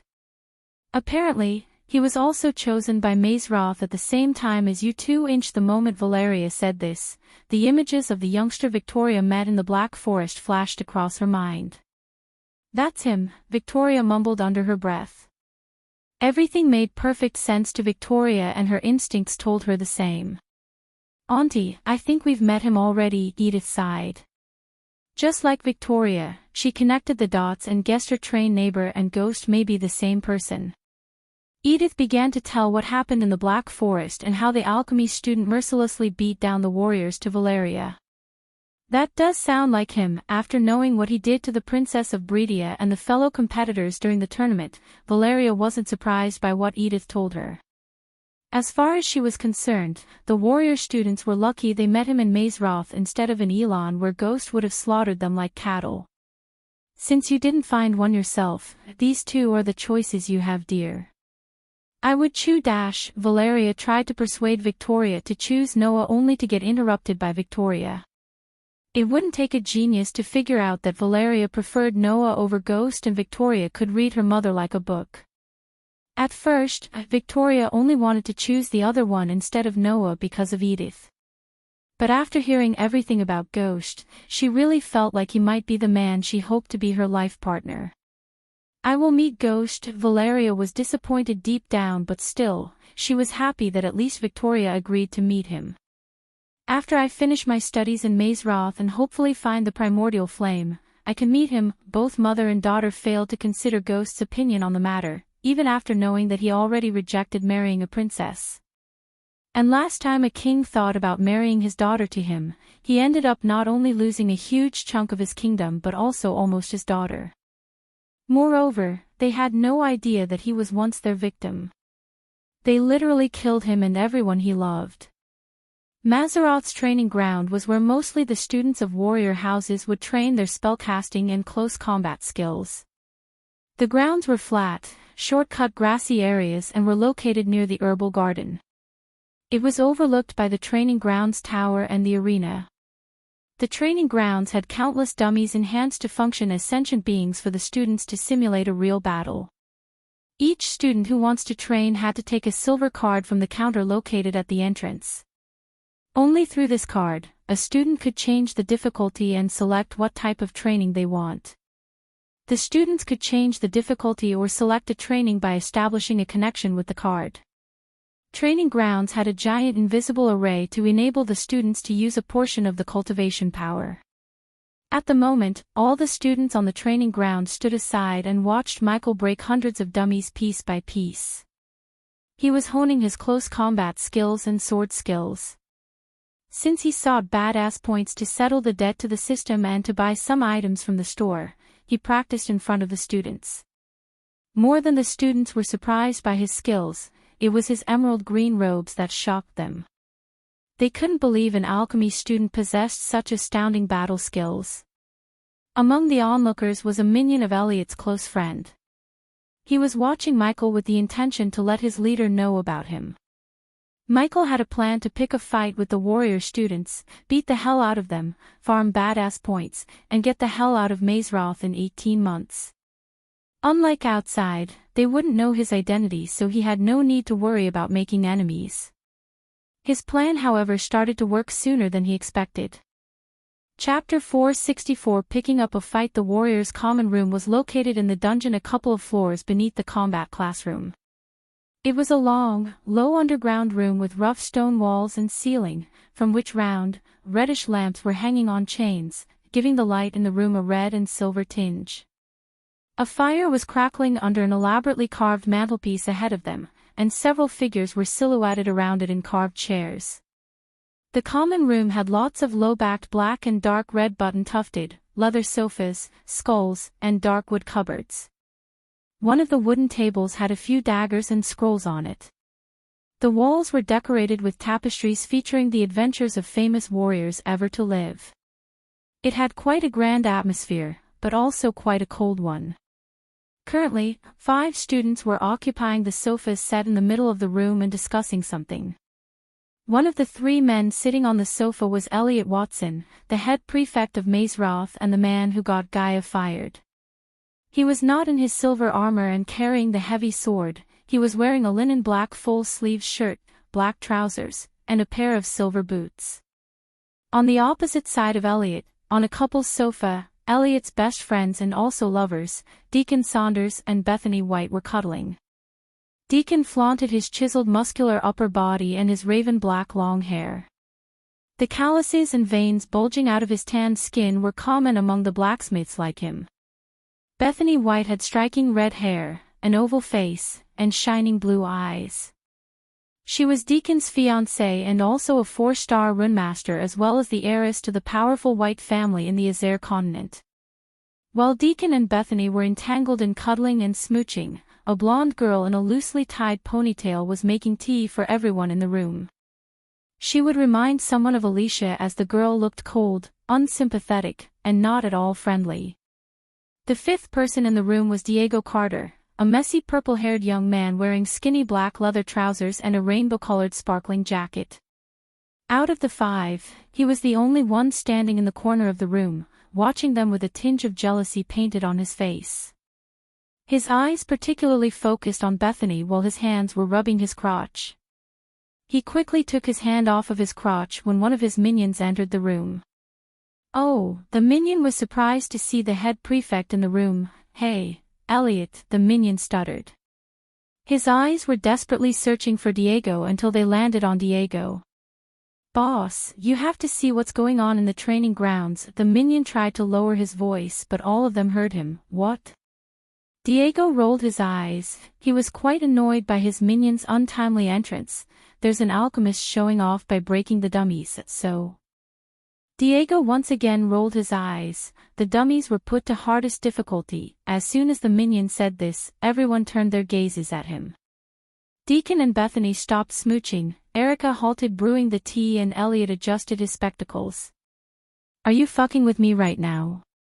Diego bore his teeth like a mad dog, which made the minion take a step back. "Of course not. He's still at it. You can find the rest of this content on the L World .com platform. Did I hear you correctly? Is he destroying the dummies which were put on the hardest difficulty, or is he getting his ass kicked by the dummies?" The minion frowned. He was sick of Diego and his attitude. Only because being a friend of Elliot's friend had some advantages in Maze Roth, he would have stopped putting up Diego's shit a long time ago. "Yeah, stupid deaf motherfucker. He is the one kicking ass." The minion wanted to speak these words. "He is destroying the dummies. Until I was there, he didn't even get a cut from the dummies." Unfortunately, he could only speak these words. "That's really surprising." Deacon spoke in a thick voice. "Bullshit," Diego rebuked. "When was the last time some tried the hardest difficulty dummies and left the place unscathed? Especially lowly alchemists who can't even fight a wild boar." Diego grabbed the minion's collars. "They are not inferior to us, Diego." Elliot's deep voice made Diego let go of the minion's collars. "If anything, they are superior to us." Elliot stood up, walked to the minion, and fixed his robes. "With training, an alchemist or a rune master or a blacksmith can become a fearsome warrior." Each word escaped his mouth clear and sounded like a bell chiming loudly. "Like Deacon here." Elliot looked at Deacon and continued, "But if history has taught us something, not a single student of Warrior House specialized in a rune mastery, alchemy, or smithing." As he was talking, he went to Erica and took the cup of tea. "To be a warrior, one must respect another. Respect is earned, Elliot, not asked." Diego rebuked once again. Elliot just smiled at his snarky comment. "Yes, respect is earned, but you have to give respect to get respect." Diego gritted his teeth. _new_episode_ on the L World .com platform. Why are we even talking about this? What if an alchemist is beating the dummies? Deacon did it, Elliot did it, and for God's sake, you did it so many times. Bethany tried to defuse the situation as usual. They all knew Diego was jealous of Elliot and hated him for his strict principles. If it was someone else, they would have thrown off Diego like a piece of trash, but not Elliot. He always tried to teach Diego better no matter how many times Diego failed him. Don't put me and a lowly alchemist dog on the same level. Diego snickered, raising his voice at Bethany. Deacon did not like the way he talked to Bethany, but before he could say something, Erica interjected, "You are overreacting, Diego." Her words were like pouring fuel into the burning fire. "And you?" Erica's cold gaze landed on the minion. He shuddered to look at her sharp gaze. "Get out of here, you've done enough." The minion immediately ran away from the room. "Can we go back to what we were doing, baby?" Deacon said, kissing her neck.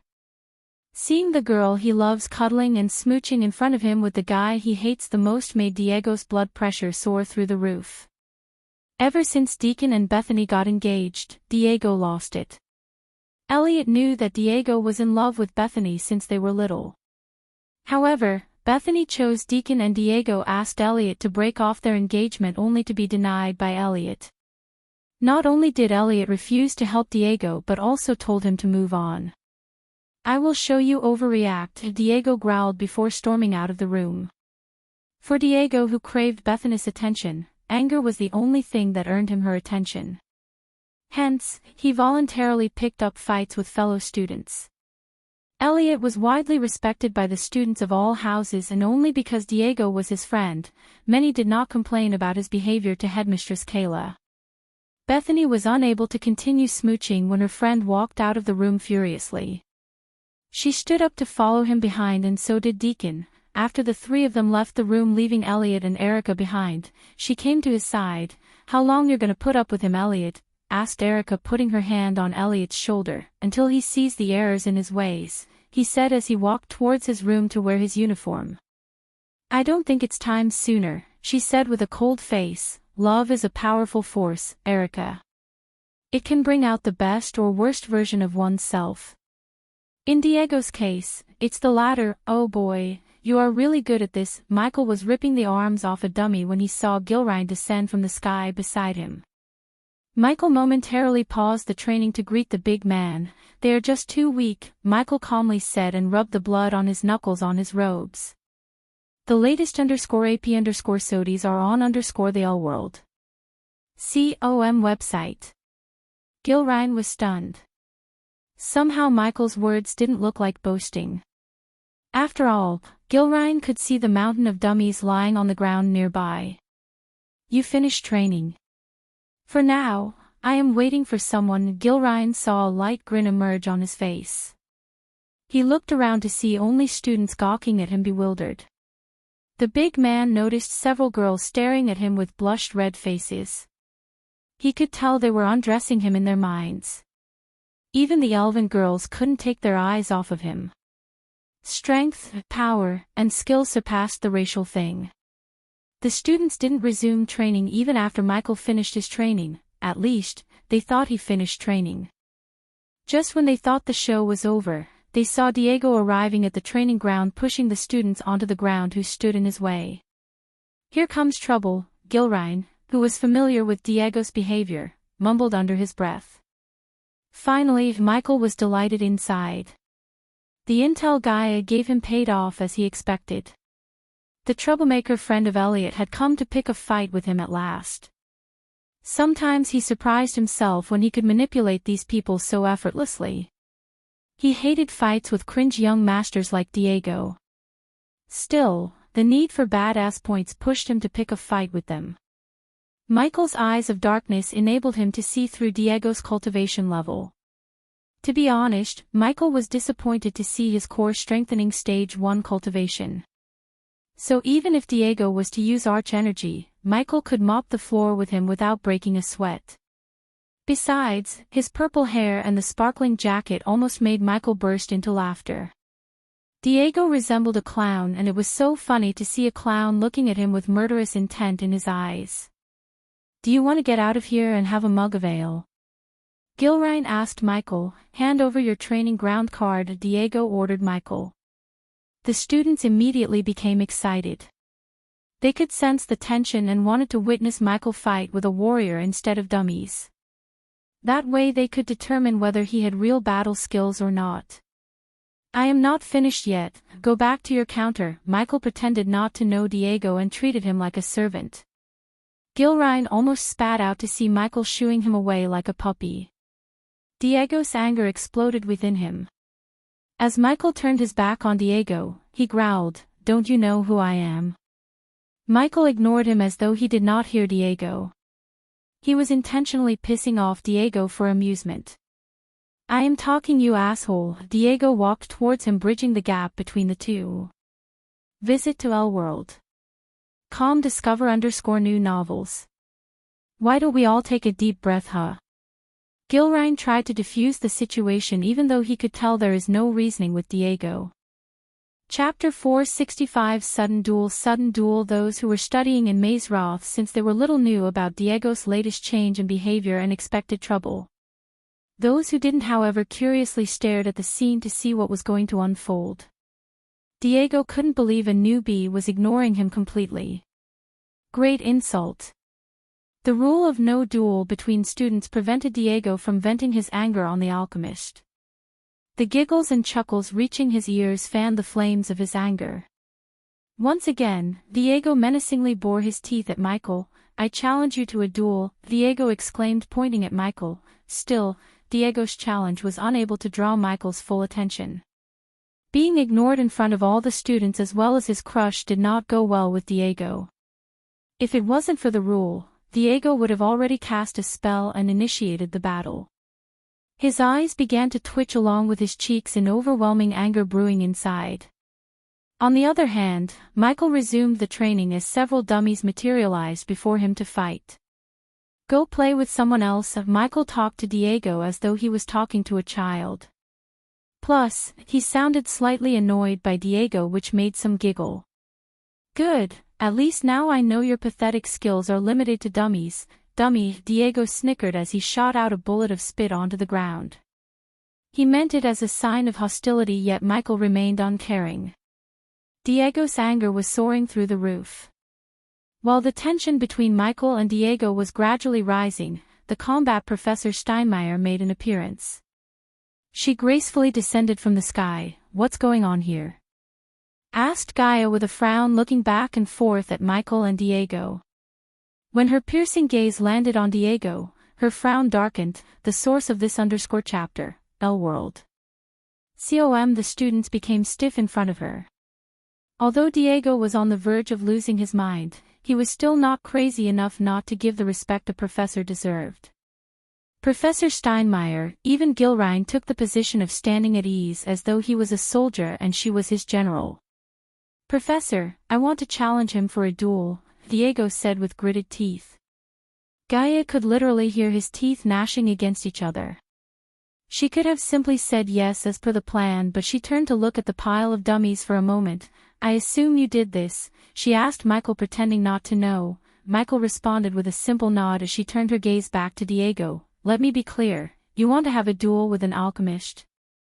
The students could hear the amusement in her voice. "If he's not a chicken," Diego growled. He had absolute confidence in his ability. He was after all a prodigy who has yet to lose a duel. With or without arch energy, he would win, at least he thought like that. After hearing Diego, she almost burst into laughter. She trained Michael in Serpent Mega, one of the deadliest combat styles in the world, and recently, she was having a hard time coping with him.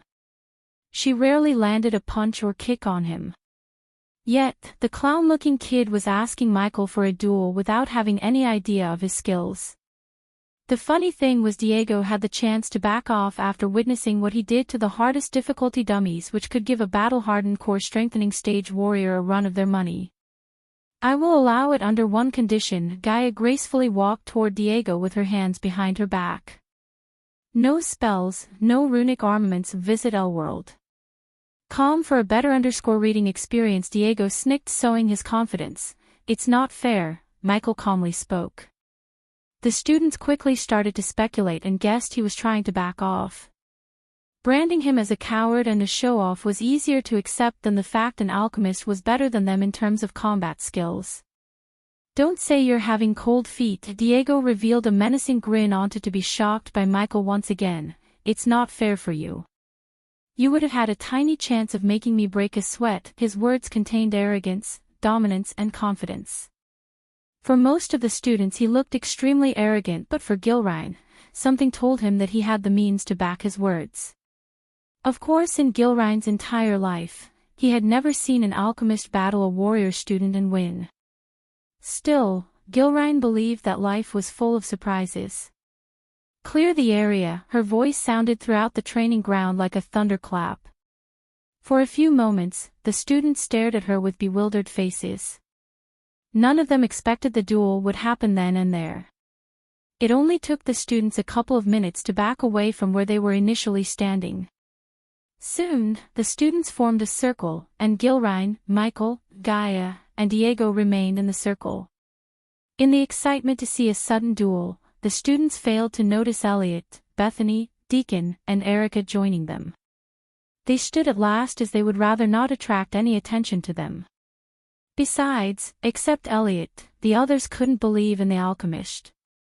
Elliot looked into the eyes of Michael and saw a battle-hardened warrior. In the face of a challenge, his face showed no agitation or uneasiness. He was calm, collected, and focused, which Diego lacked. "I hope you have better skills in combat than you have in fashion." Hearing Gaia's words, some students couldn't hold back their laughter. They just burst into laughter, further fanning the anger flame of Diego. She ascended to the sky to oversee the duel as a professor should.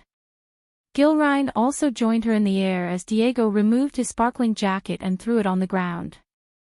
Standing on the opposite side, Michael did nothing. He didn't even roll the sleeves up but waited for Diego to make his move. "I don't have all day," Michael calmly uttered these words, finally making Diego dash at him. The closer Diego got, the more excited everyone became.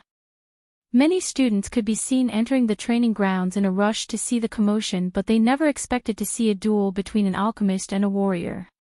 For more _novel, visit Elworld. Immediately the newcomers deemed Michael as the loser when they saw his green robes. Even the alchemists cursed at him for challenging a warrior.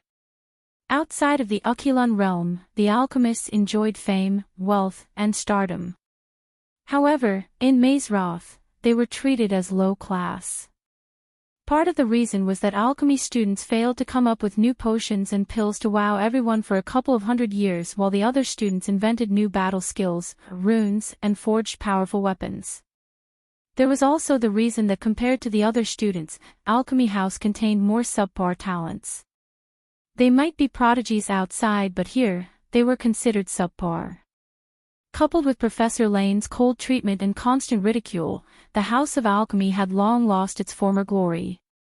When Diego was just arm's reach from Michael, he threw his fist at Michael. Despite Diego's look, his punch was extremely fast and contained enough force to dislocate the jawbone.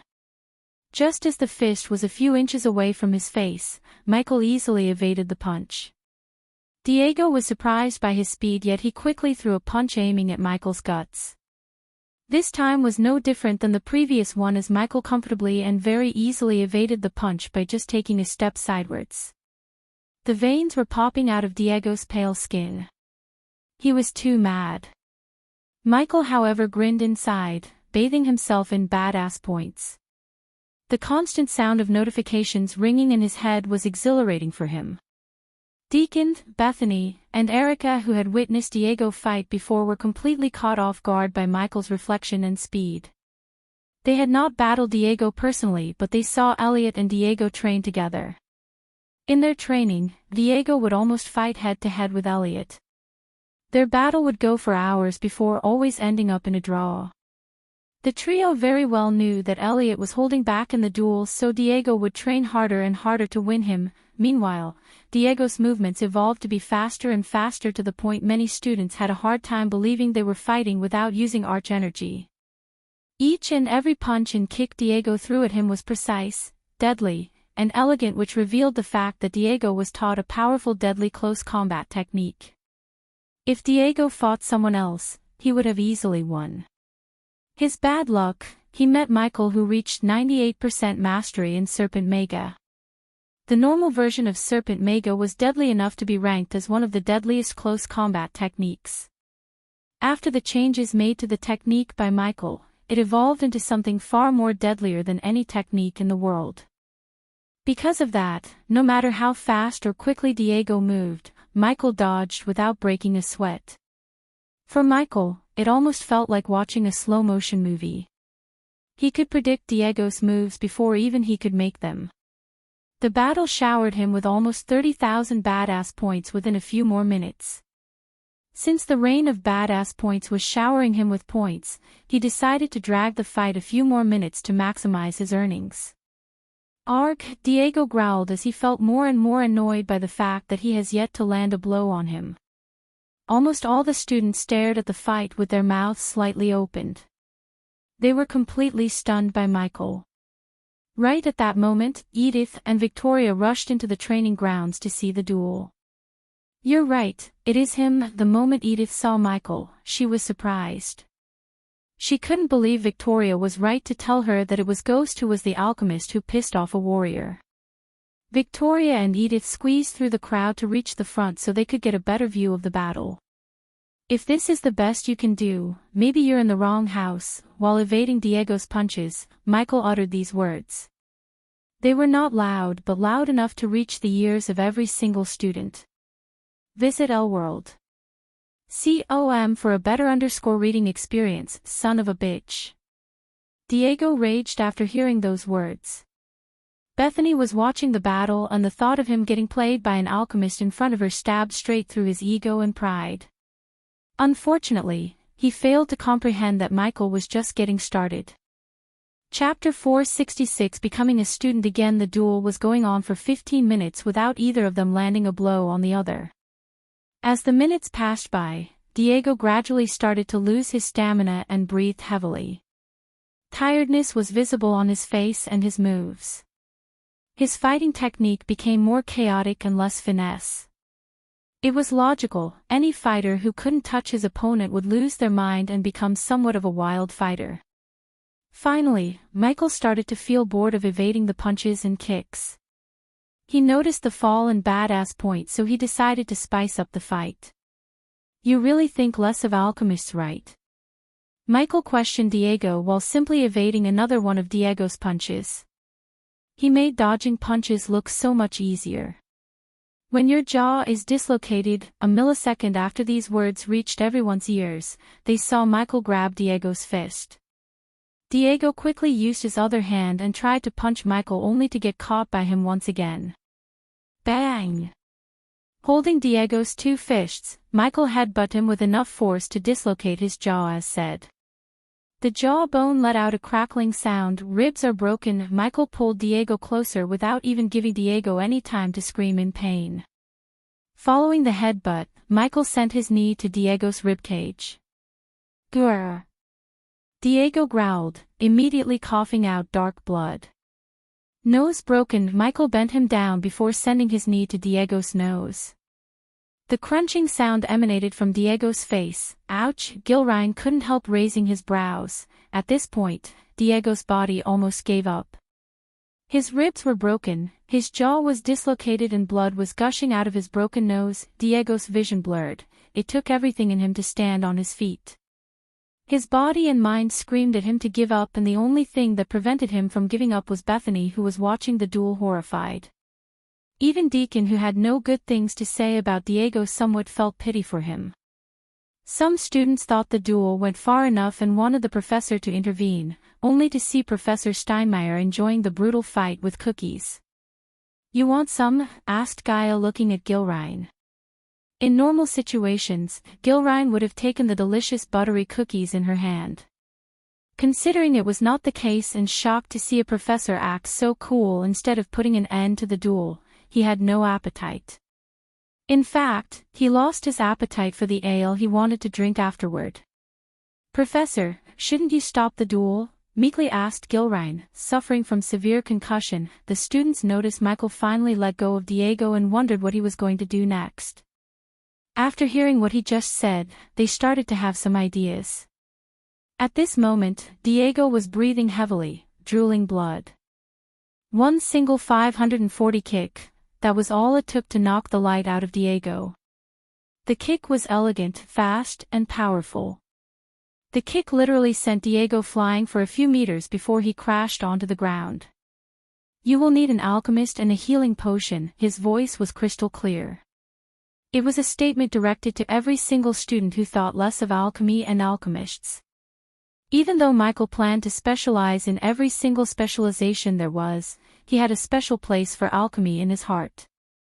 After all, alchemy was his first specialization, and the first things would always take a special place in people's hearts. After everything was said and done, Michael adjusted his collars. A duel with a bully like Diego may have been cringe, yet it earned him enough points to settle the debt to the system. "Now I can stop the duel," stuffing the last cookie in her mouth, she informed Gilrine. Then, she slowly descended near Diego. Bethany was standing in the front waiting for Gaia to conclude the battle. Pathetic, Gaia disappointedly shook her head looking at Diego's unconscious body. "This is what reality looks like, students, except he would have been dead right now." Before concluding the battle, she spoke to the students around her. "You all take so much pride in being a warrior. But let me tell you something, out there, in the real world, you're just another young master and young miss. If you value your lives, I'd recommend you not to piss off any real warrior." She emphasized the word real warrior to shame the rest of them. To be honest, the students couldn't rebuke. Many knew that if they went against Diego, they would have lost the battle with or without arch-energy. Her words formed a crack in their pride and ego. "He wins," Gaia simply pointed at Michael and said. Then she poked Diego with her toe, "and take him away." As soon as Gaia said this, Bethany rushed to Diego and placed his head on her lap. She gently opened his lips, pouring the healing potion into his mouth. Case in point, the smile that emerged on Michael's face made some alchemists proud, while almost all the warriors hated him and saw the smile as a snicker. Michael couldn't care less about the students' opinions of him. As far as he was concerned, this day was extremely fruitful. He trained, earned badass points, lured an arrogant asshole into his trap, earned badass points, beat the crap out of him, and earned badass points. He walked away from the training grounds like nothing happened, leaving the crowd stunned. Victoria wasn't impressed by the result of the fight because she knew Diego had no chance against Ghost. However, she liked the fact that Ghost did not take any crap from Diego. He was ruthless, humiliated his opponent to leave a permanent scar, thus breaking the opponent's spirit, and left the area like a badass instead of showing off and boasting. Visit Readle.me for extra chapters. What he just witnessed really made Elliot question whether he did the right thing or not by getting Professor Steinmeier fired. To be honest, he never expected Diego to be completely trashed by the alchemist student. Diego should have at least put up a decent fight, yet what happened was the complete opposite.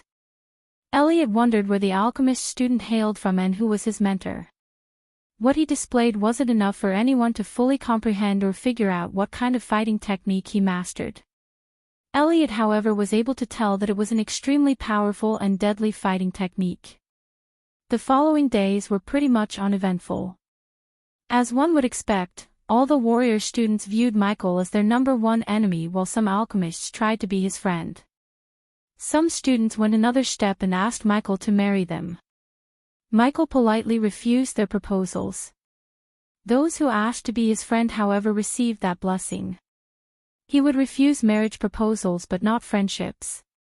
Connections were just as important as gold coins, Michael knew this. To summarize, Michael made quite a lot of friends in the alchemy house, and through Aladir, he also made connections with rune masters, though he failed to make any friends from the house of blacksmiths. In a blink of an eye, 2 months had passed. During these 2 months, Gaia continued teaching the students the art of combat. Everything was just a pretense to keep her job and make her look like a great professor. The last thing she would do is teach her potential enemies to be stronger. Nightmare reached the core formation level 8 from level 5. In addition, he also learned a few battle tactics from Gilrine and the magical beasts professor. Meanwhile, Michael spent almost all of his time in the alchemy classroom with Professor Lane. During the classes, Professor Lane almost ignored the others and took a special interest in Michael. Professor Lane would often give the other students the task of concocting a pill or brewing a potion while giving Michael the toughest assignments, which Michael did with ease. The other students were jealous, but they would rather be ignored by Professor Lane than spend their time with him like Michael.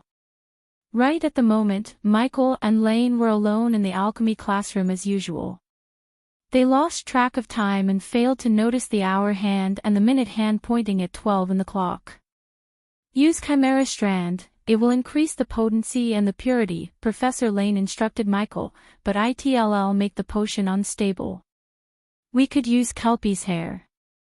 It's common, and doesn't smell like rotten eggs, Michael counter-argued with Professor Lane, which only a few had the guts and knowledge to do so. Michael had grown to like their exchange of knowledge. At first, Michael thought Professor Lane was just a 5-star alchemist and he had nothing new to teach him. However, he soon learned that he was completely wrong. Professor Lane was a 6-star alchemist. Only a few in Mazeroth knew this. Professor Lane was the reason for Michael to decide to stay in Mazeroth until graduation without leaving Aquilon Realm.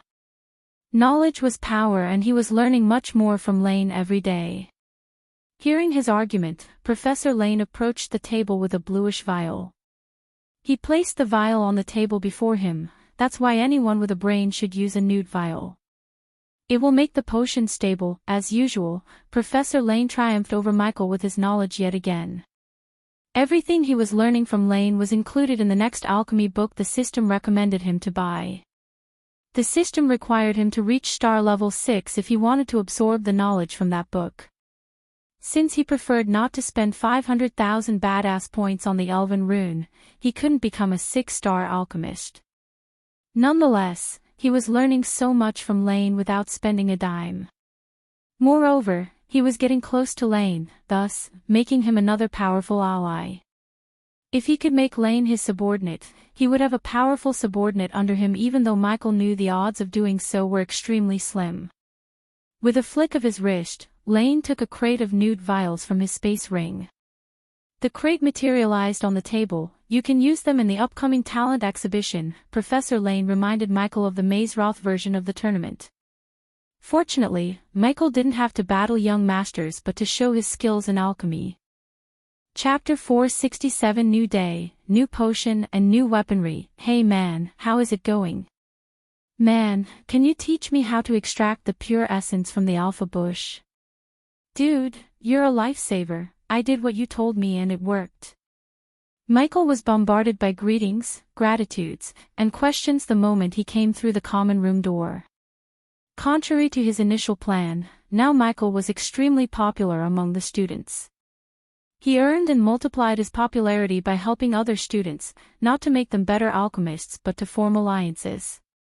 The students were prohibited to share their identity in public while they were in the Aquilon realm.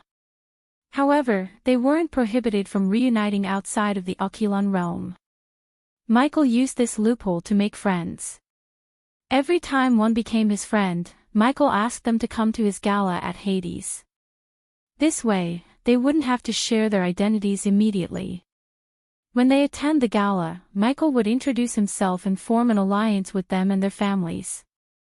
This way, his influence would spread not only to Azer but also to the most powerful continent of them all, R.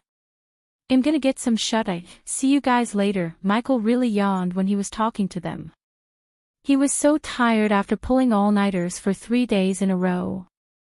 Even the Dark Lord wanted some rest. Michael's room was empty. Usually, Elidor would visit him and talk to Michael about enhancing the drones and spiders and discuss their next big project.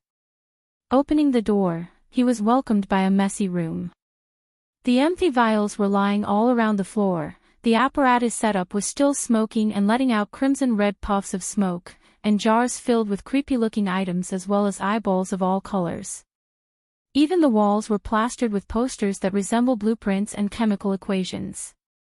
In addition to the apparatus set up on the table, there were also many nuts and bolts along with several blueprints. Home sweet home. Michael's legs gave up as he collapsed onto the bed. The next thing he remembered was nothing but darkness. Michael, you have to mix burning buttons and fever boxes. No, it won't give you the vivid experience you are hoping for. New novel_chap_ters are published here. Our world. Calm, radiant aniseed. You still have to see how much you should put inside. Forget about aniseed. You still haven't managed to find the formula to the counter-agent. Without the counter-agent, you're practically giving your enemies an ultimate weapon to be used against you. Are you crazy? You haven't even figured out the right formula. How do you plan to come up with an antidote? All these voices were ringing in his voice and having a chat of their own. His mind was working at full capacity to create a new potion that would help him in the long run. Lord Lucifer, Lord. Geesh, I didn't think a god could sleep like this. Weird that usually, he would hear his own voices argue with each other, but now he heard Ellider's voice. His eyes refused to open up. The system and the environmental scanning map would alert him if any intruders entered the room.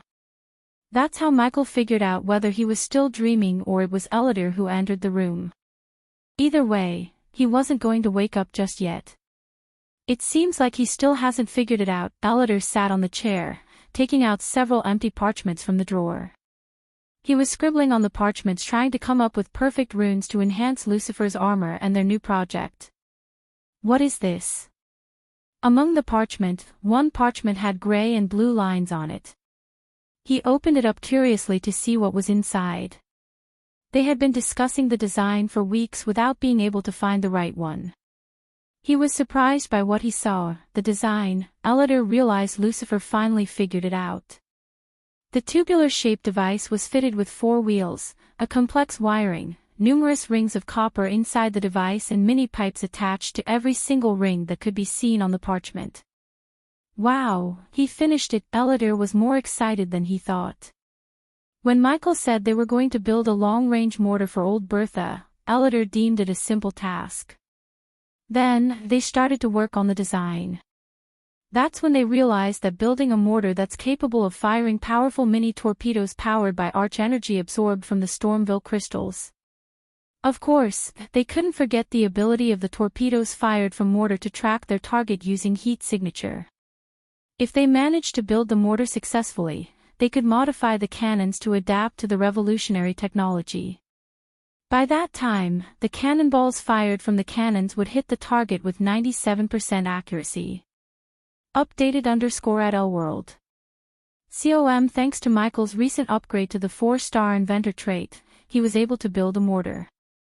The challenge was to integrate Ellider's runes, which would absorb the arch energy from the Stormville crystals and transfer the energy to the ammunition.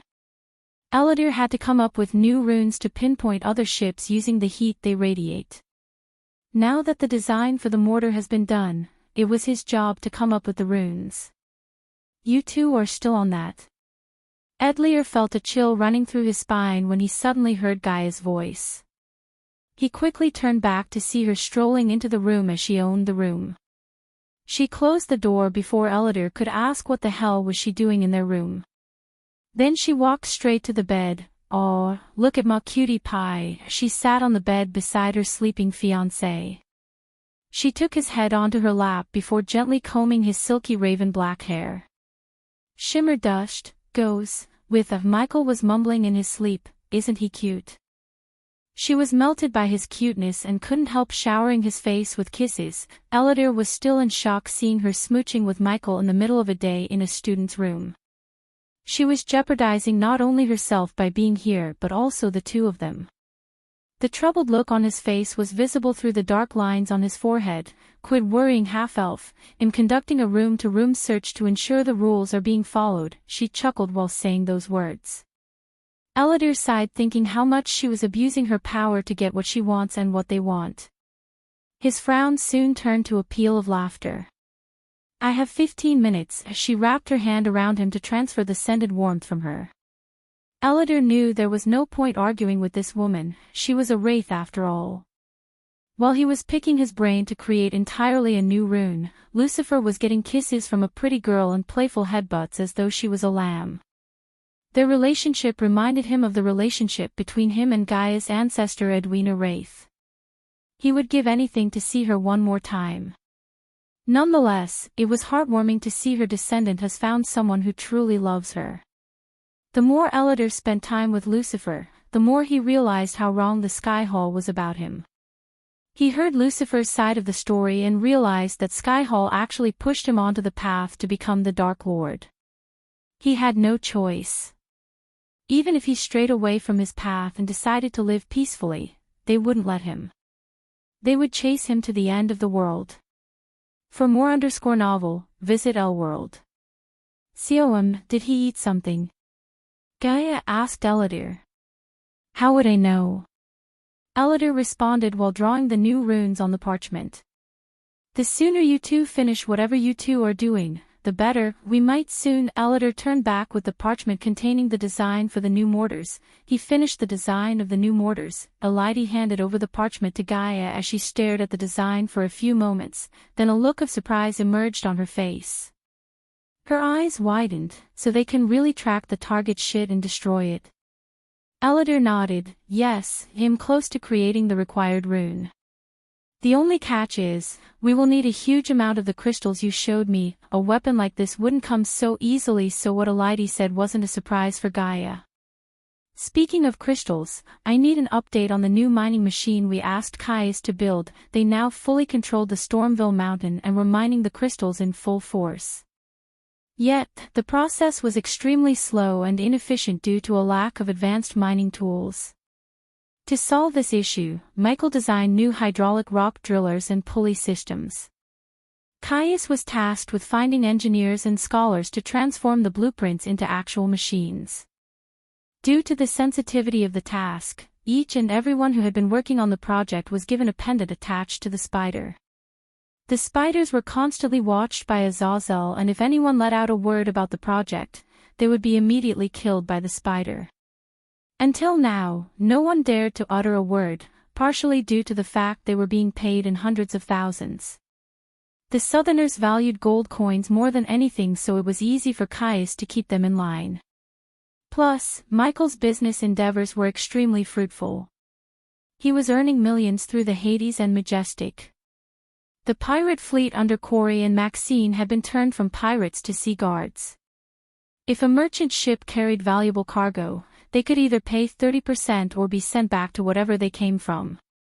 On their way back, they might or might not be attacked by pirates and lose all the cargo, and these pirates may or may not be connected to Maxine. Almost 98% of the merchants chose to pay 30% rather than face the wrath of pirates. At first, the pirates were reluctant to change, but after tasting loot they got by without even raising a finger enticed them. Now they were happily working as border patrol officers and getting what they wanted by negotiating instead of battling. Full_new_episode_da on the Elworld.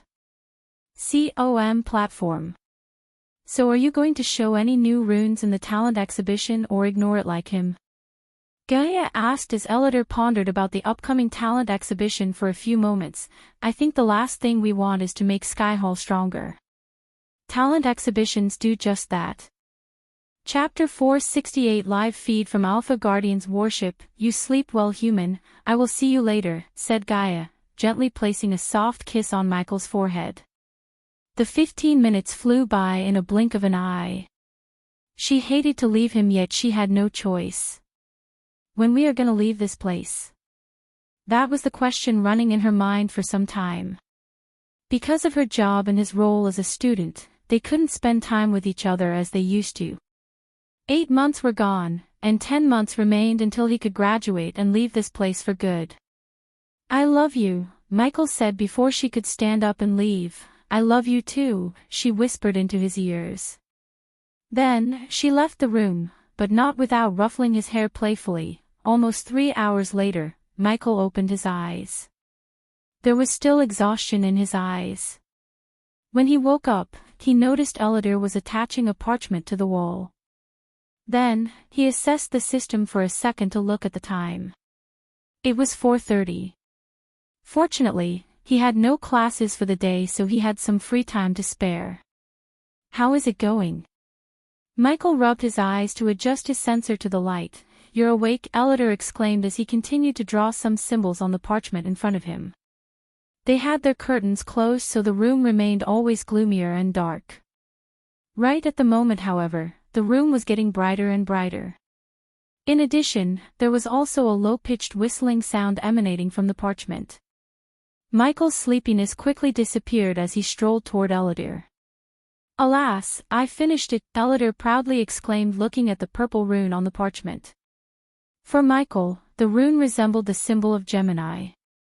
Only the symbol before him was letting out a bright purple glow.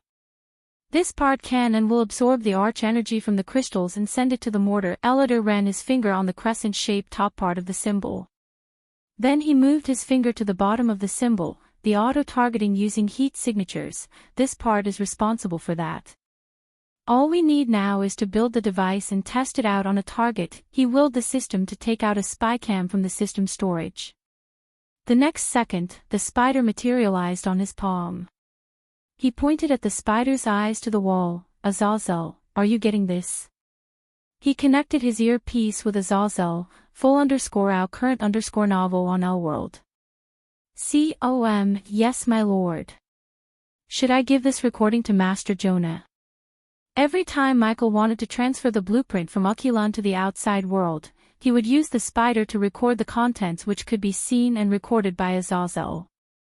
The demon butler would hand over the recording to Jonah.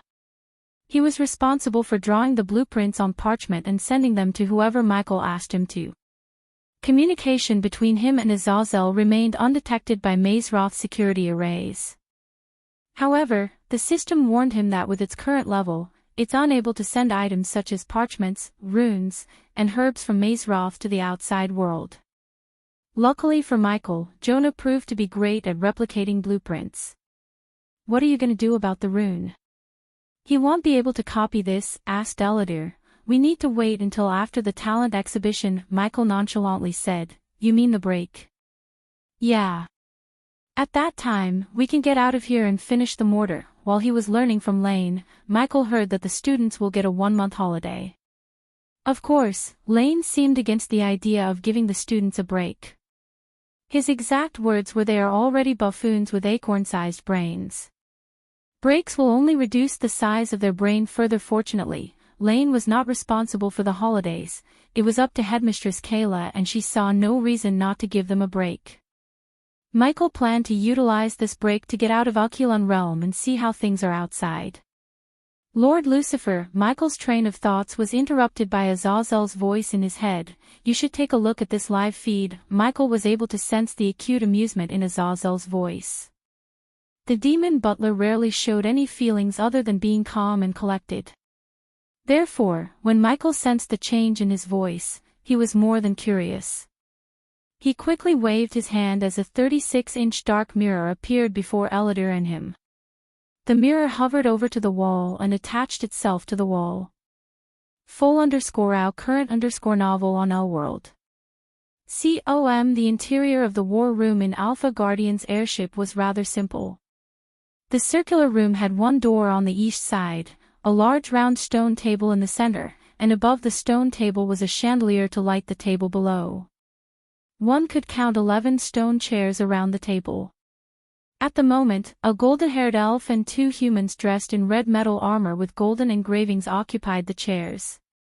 The 2 soldiers looked pale. They almost looked as though they had just come out of the shower. They couldn't help sweating uncontrollably, mainly due to the fear of what was going to happen to them when the Alpha Guardian returned from the headquarters. The golden-haired elf was Tiriana, the best friend and the second in command to the Alpha Guardian of Hunter Guardians. The trio had no clue that another entity is in the room and transmitting everything they do and talking to the Dark Forest.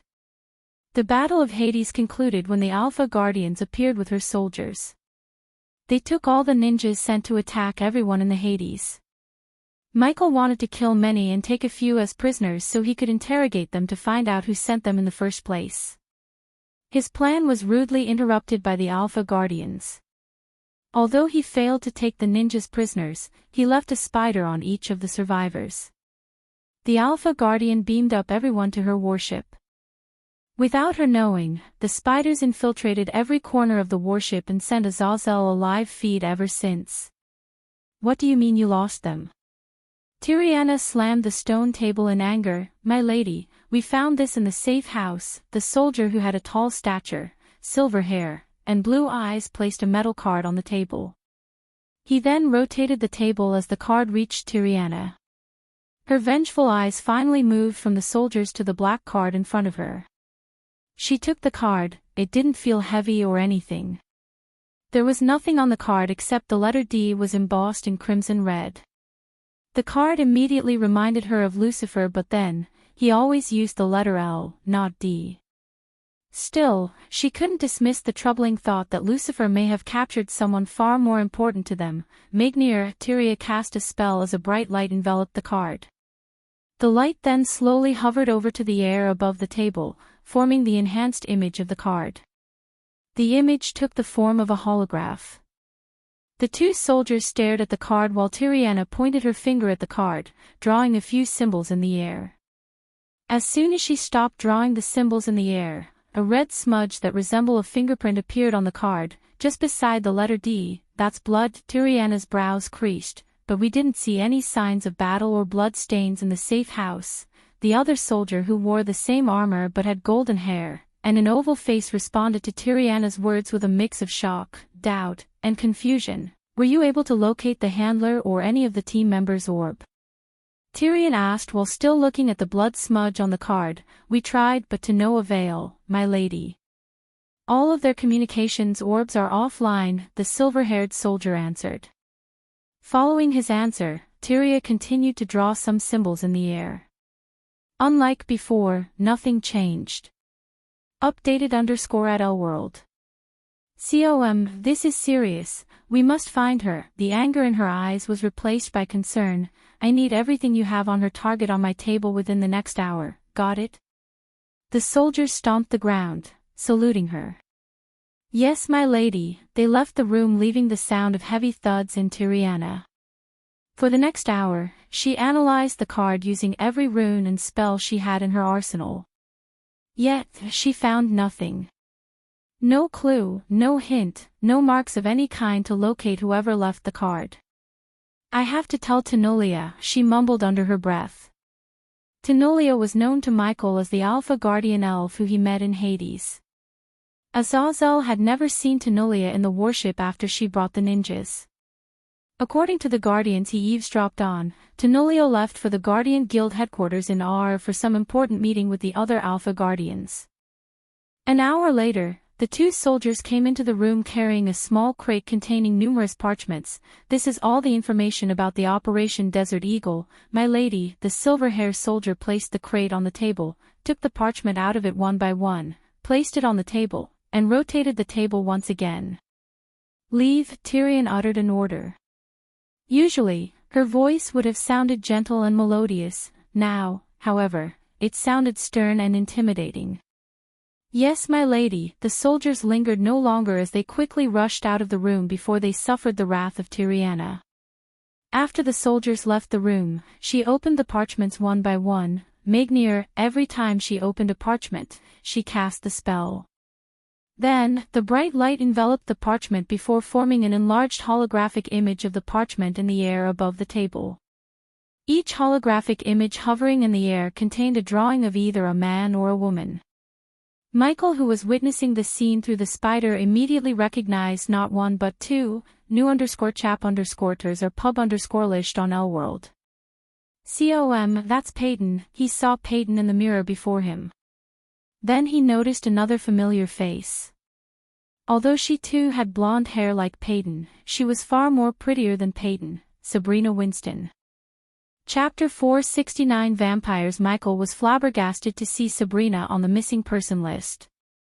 Several questions such as what was she doing with Guardians? What was their mission?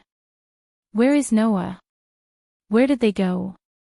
Appeared in his mind. Looking at the change in his face, Elodie asked, You know her? Michael nodded. That my friend is, the future Supreme Guardian's little sister. Elodie was visibly surprised. He didn't think Lucifer would know who the next Supreme Guardian is. As though Michael guessed his next question, he smiled at Elodie. Killing Noah is out of the question, Elodie. That old smoke made sure that never happens. At least it will not happen until I get stronger. By stronger, he meant upgrading the system. To upgrade the system to version 5.0, he needed a whopping amount of 600,000 badass points. The system required him not to act against Noah at least until he upgraded the system to version 8.0. He really wondered what the hell Andreas did for the system to be so careful and cautious. Which one? Andreas McLeod. Ellider asked as Michael nodded. Do you know him?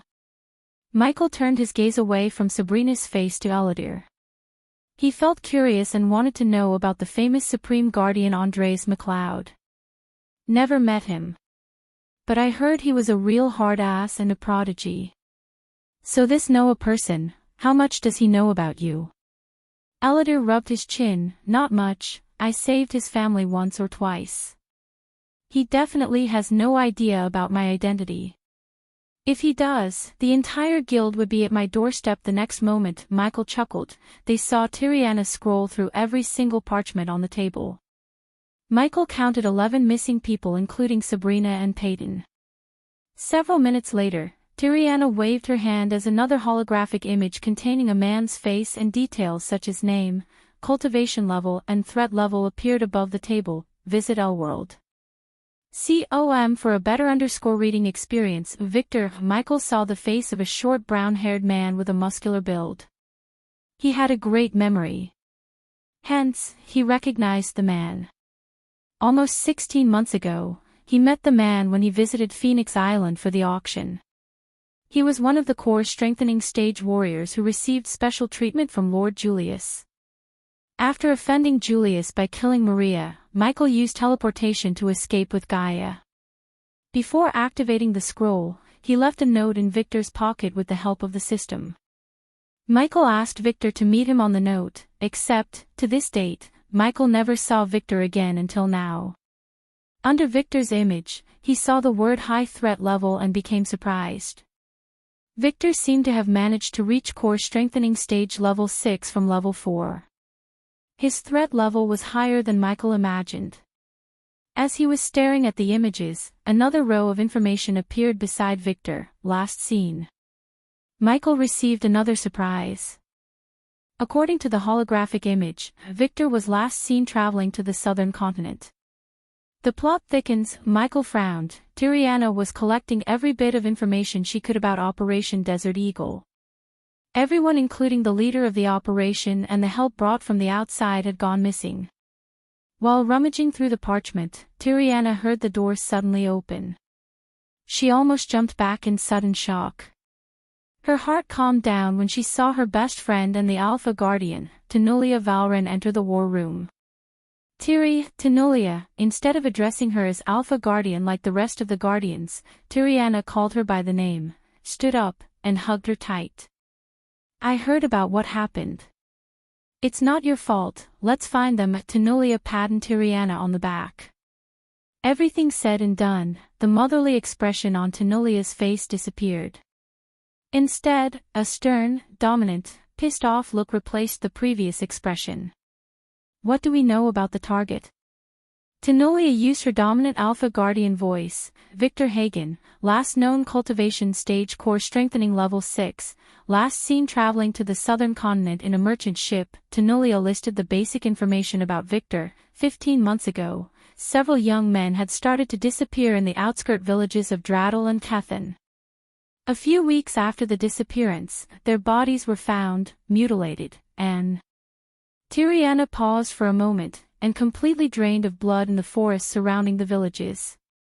The number of disappearances increased and every time, a week after, the bodies turned out to be as same as before, mutilated and drained of blood. Any similarities among the victims? Asked Tenulia. There is only one, the bite mark. Every single victim had a bite mark on their lower neck. Vampires? Michael was taken aback by surprise. What she said matched the description of vampire killings. However, he didn't know this world had vampires. The most up-to-date NOV_Ls are published here of L-World. This matter was brought to the guild's attention by Kethen's king, Porter Forbes. Through a thorough investigation conducted by Guardian Captain Gerard Atkins and his team, they found clues connecting Victor to the victims. They sent a team of guardians but they were all killed. Tiriana paused for a moment and continued, they were all killed in the same manner, mutilated, completely drained of blood, and all of them had bite marks. Tenolia listened to Tiriana, showing no visible expression on her face. However, she was raging inside after hearing that Victor killed the guardians.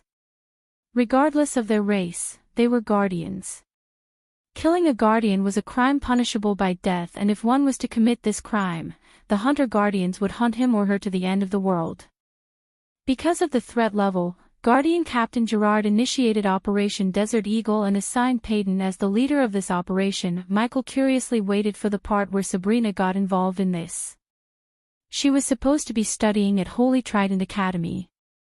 There was no reason for Sabrina to mingle with the Guardians except for her brother. However, something told Michael that Noah wasn't involved in this. If he did, Sabrina would have gone missing. Peyton recruited these Guardians and, with a flick of her wrist, Tiriana brought the images of 10 Guardians before Tenolia.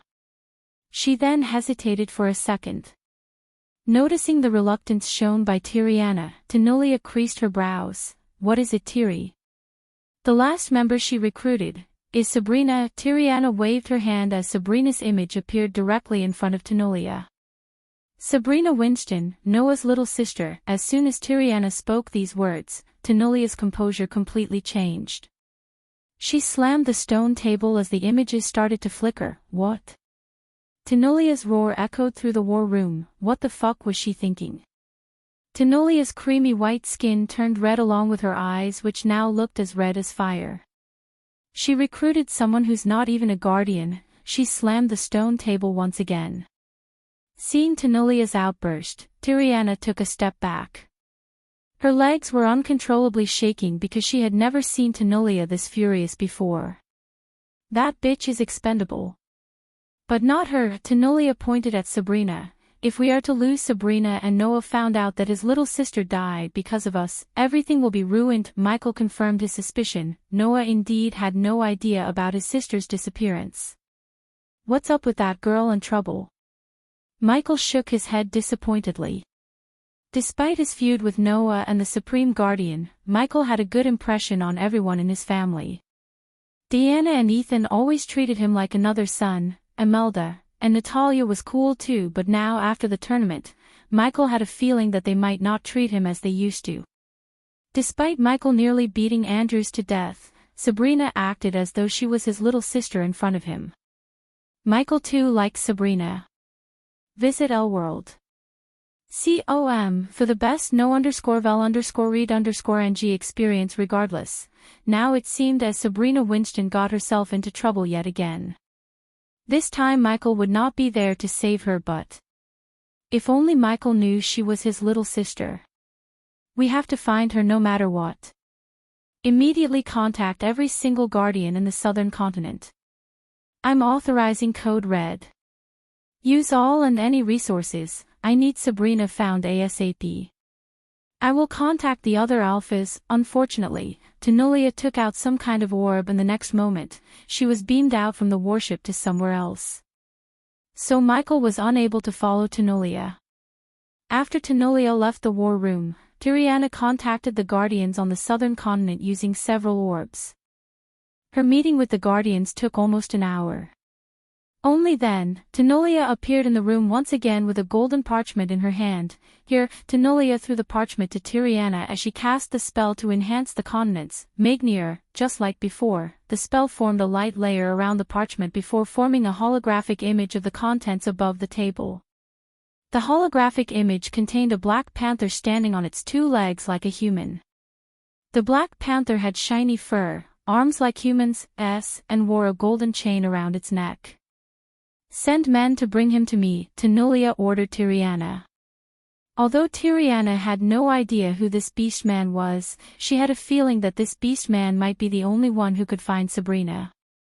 On the other hand, Michael had a vague feeling that he met this Black Panther somewhere else before. Alpha Guardian, who is this beast man? Tiriana noticed the change in Tenolia's voice and deemed she was less furious than before, so she asked the question that nagging her brain. I had to call in a favor from Alpha Guardian Qasim to get his help. This beast man is the best hunter in this world. Hearing Tanulia, Michael began to connect the dots. He almost made the connection, and if he was right, he didn't meet the Black Panther, but he may have met someone related to the Black Panther. How much are we paying him? Hunters don't come cheap, Tiriana asked, only to see Tanulia shake her head. Not a single coin. He doesn't want any coins, he wants a favor from me. When the time comes, I have to help him kill someone. Tyrion was stunned. She tried to change Tanulia's mind about helping the panther and killing someone. I gave my word. When the time comes, I will help him take a life. Dictator with a badass system. Hunter. Loading. Adjacent universe to HBS. You can find the rest of this content on the L World. COM platform. Chapter 470. Logan, why do I have a feeling that Panther's target might be you, Lord Lucifer? Asked Eladir after Tanulia and Tiriana left the war room. Because I killed who may have been his relative or a friend. The images of a Bengal tiger beast man flashed across Michael's mind. Jacoby sealed his fate by trying to capture Gaia, and he would have accomplished that if it wasn't for Michael's timely intervention.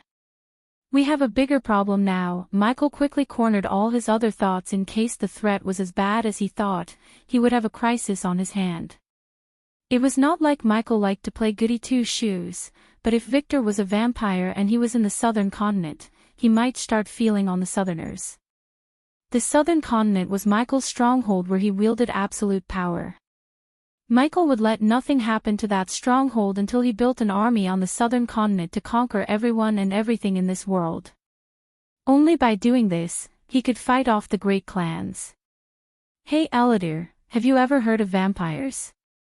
Michael almost scoffed. 2 years ago, he would have laughed at the thought of vampires existing.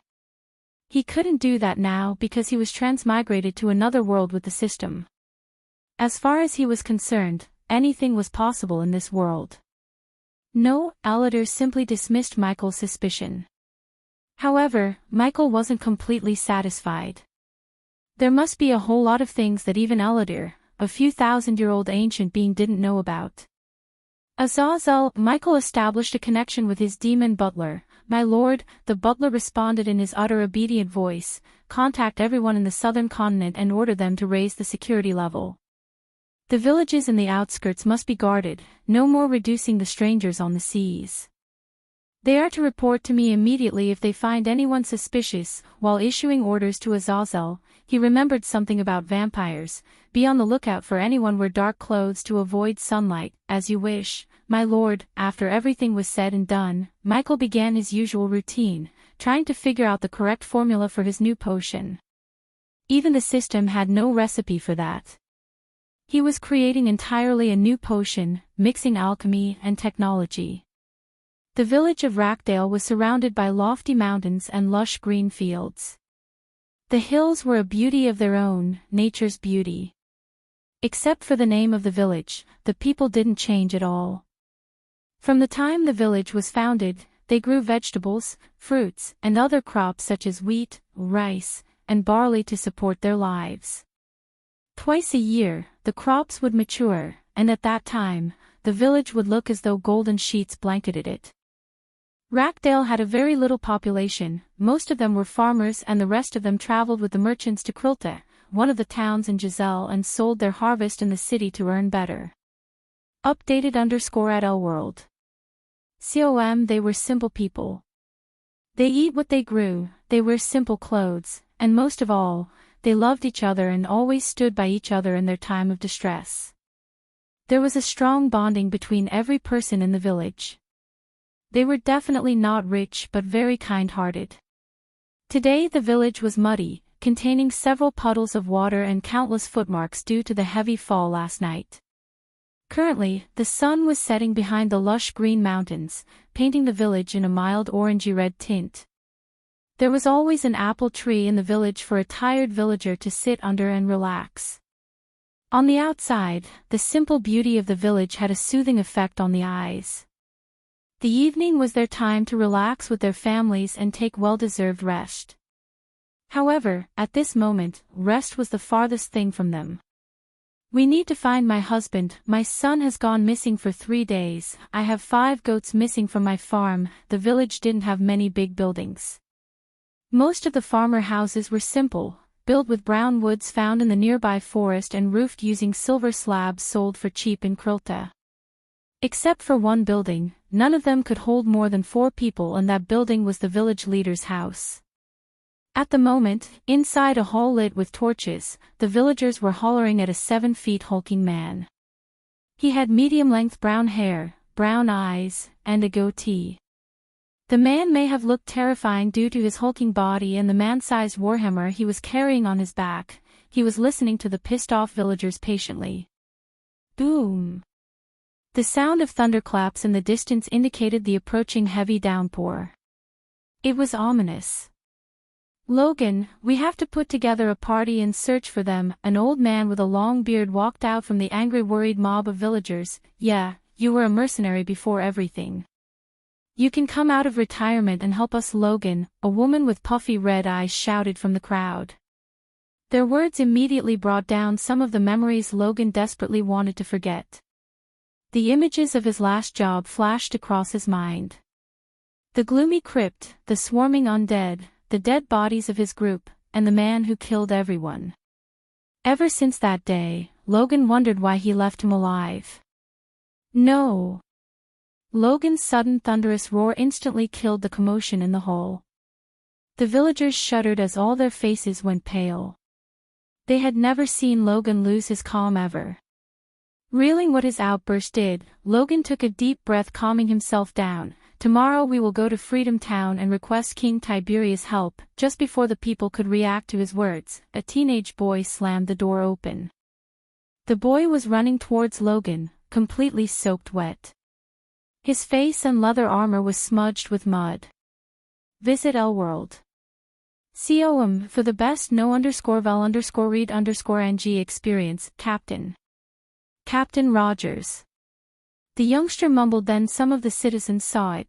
The youngster was bleeding and they saw a dagger sticking through the youngster's back. "Dewey, he's bleeding," the villagers mumbled as the youngster stumbled down.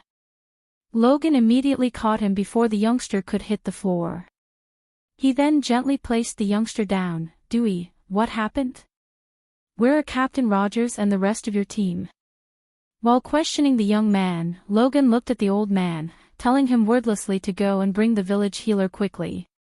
"Found Georgie, dead, something, cough, cough." The youngster coughed up blood.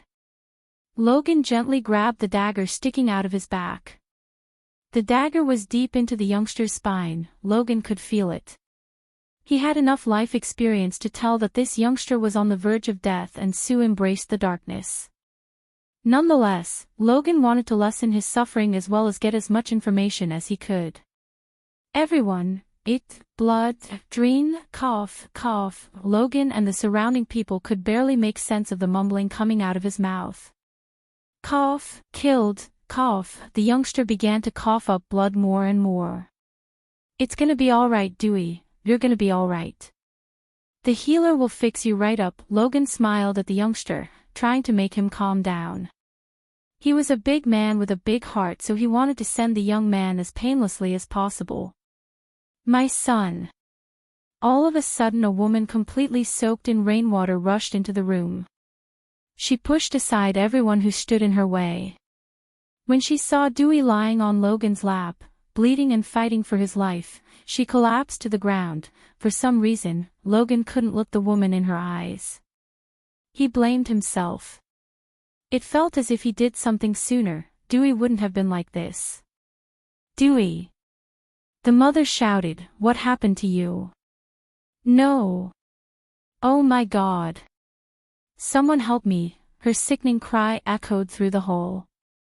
"He said they found Georgie," another woman screamed from the crowd. "Yes.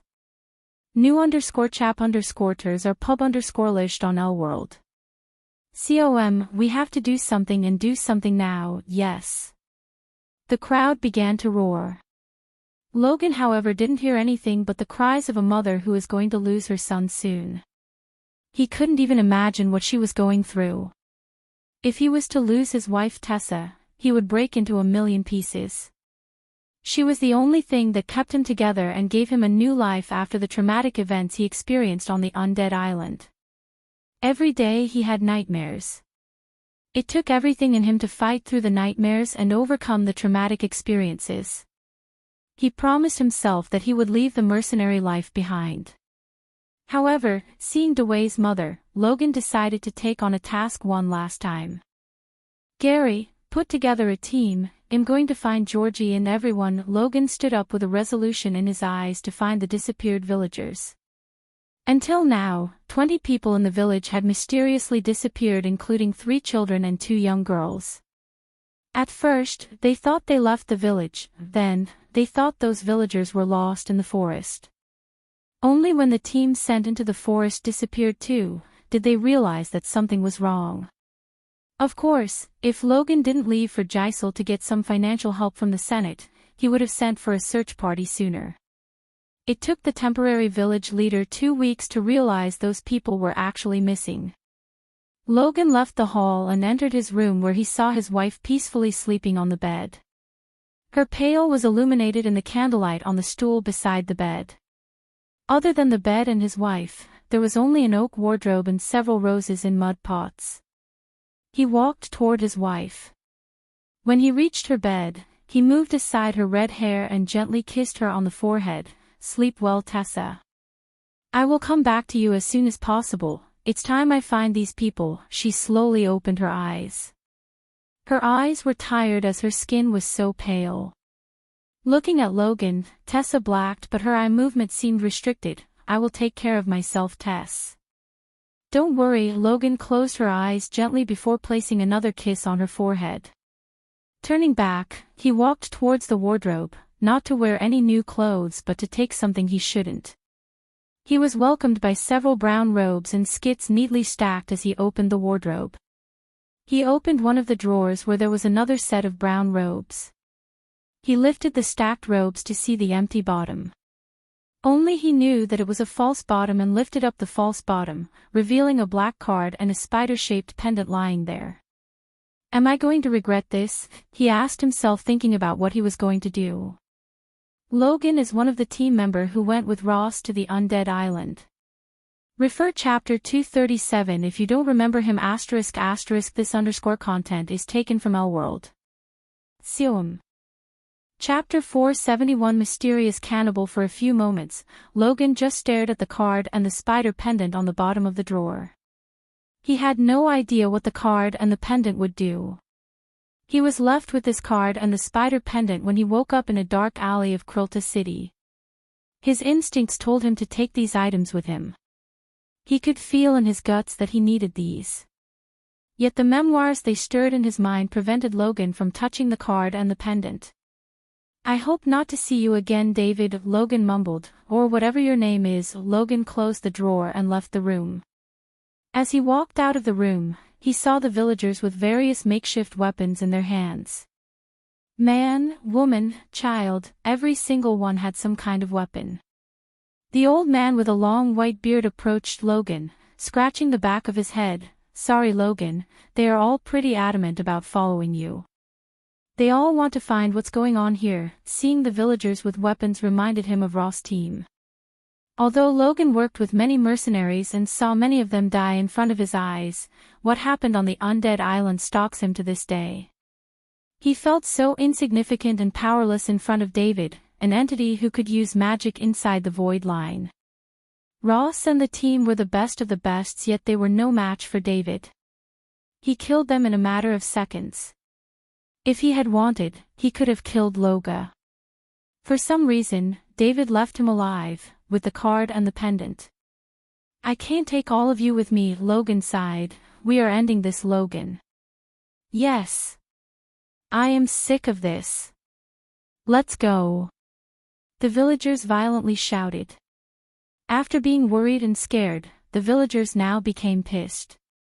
They decided to deal with whoever was killing and kidnapping their neighbors and friends. It's risky and dangerous. Updated _ @Elworld. COMNO. All the villagers shouted in unison to interject Logan. He was a good leader and the villagers respected him, that was why they were following him. However, they couldn't stand behind Not anymore. Every single one wanted to go out and find the person who was responsible for the kidnappings. Looking at the resolution in their eyes, Logan realized there was no use arguing with them. "Jerry, stay here and look after Tess," Logan whispered to the old man standing behind him. The old man knew how much Logan loved his wife Tessa. It was a pity that Tessa fell sick and became paralyzed. The village healers told Logan that it was one in a million illnesses that can't be cured by anything. Many advised Logan to marry another one and have children only to get outright rejected by him. Regardless of her state, Logan loved her as he always did. "Of course, everyone, wait outside. I'll be with you in a minute." After the villagers left the hall, Logan looked at the old man with a worried look on his face.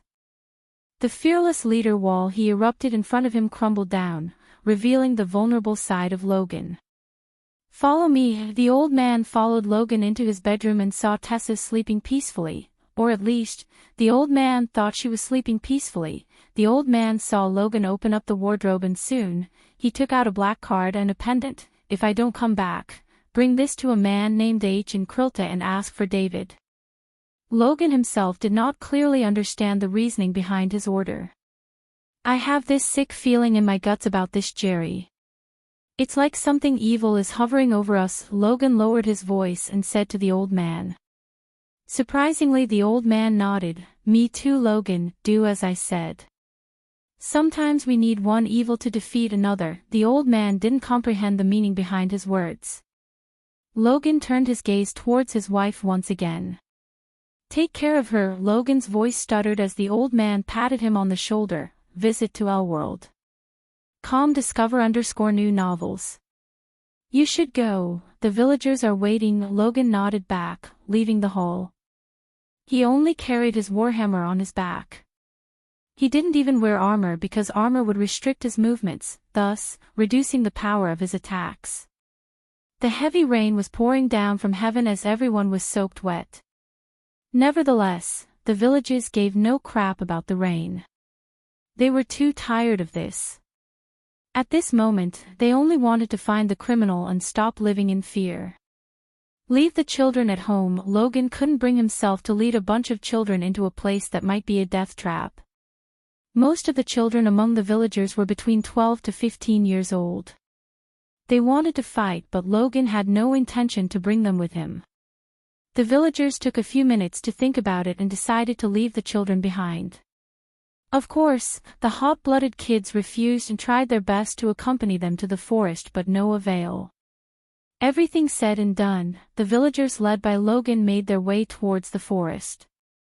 The village's hunter, Mort, followed the blood trail left by Dewey. Because of the heavy rain, the tracks were nowhere to be seen except for Mort, who was an expert tracker.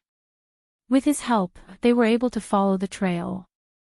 The downpour was so heavy that to be caught unawares meant being drenched to the skin.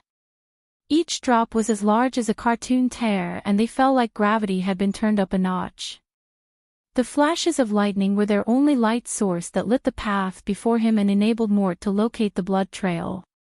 Following the trail with great difficulty, they entered the forest far away from their village. Usually, the hunters would go into the forest to hunt for meat and pick up herbs for healers. The forest was huge, dense, and diverse. Its canopy was demanded by juniper, birch, and cottonwood, which provided just enough openings for light to pass down for a variety of ferns to flourish in the fertile soils below.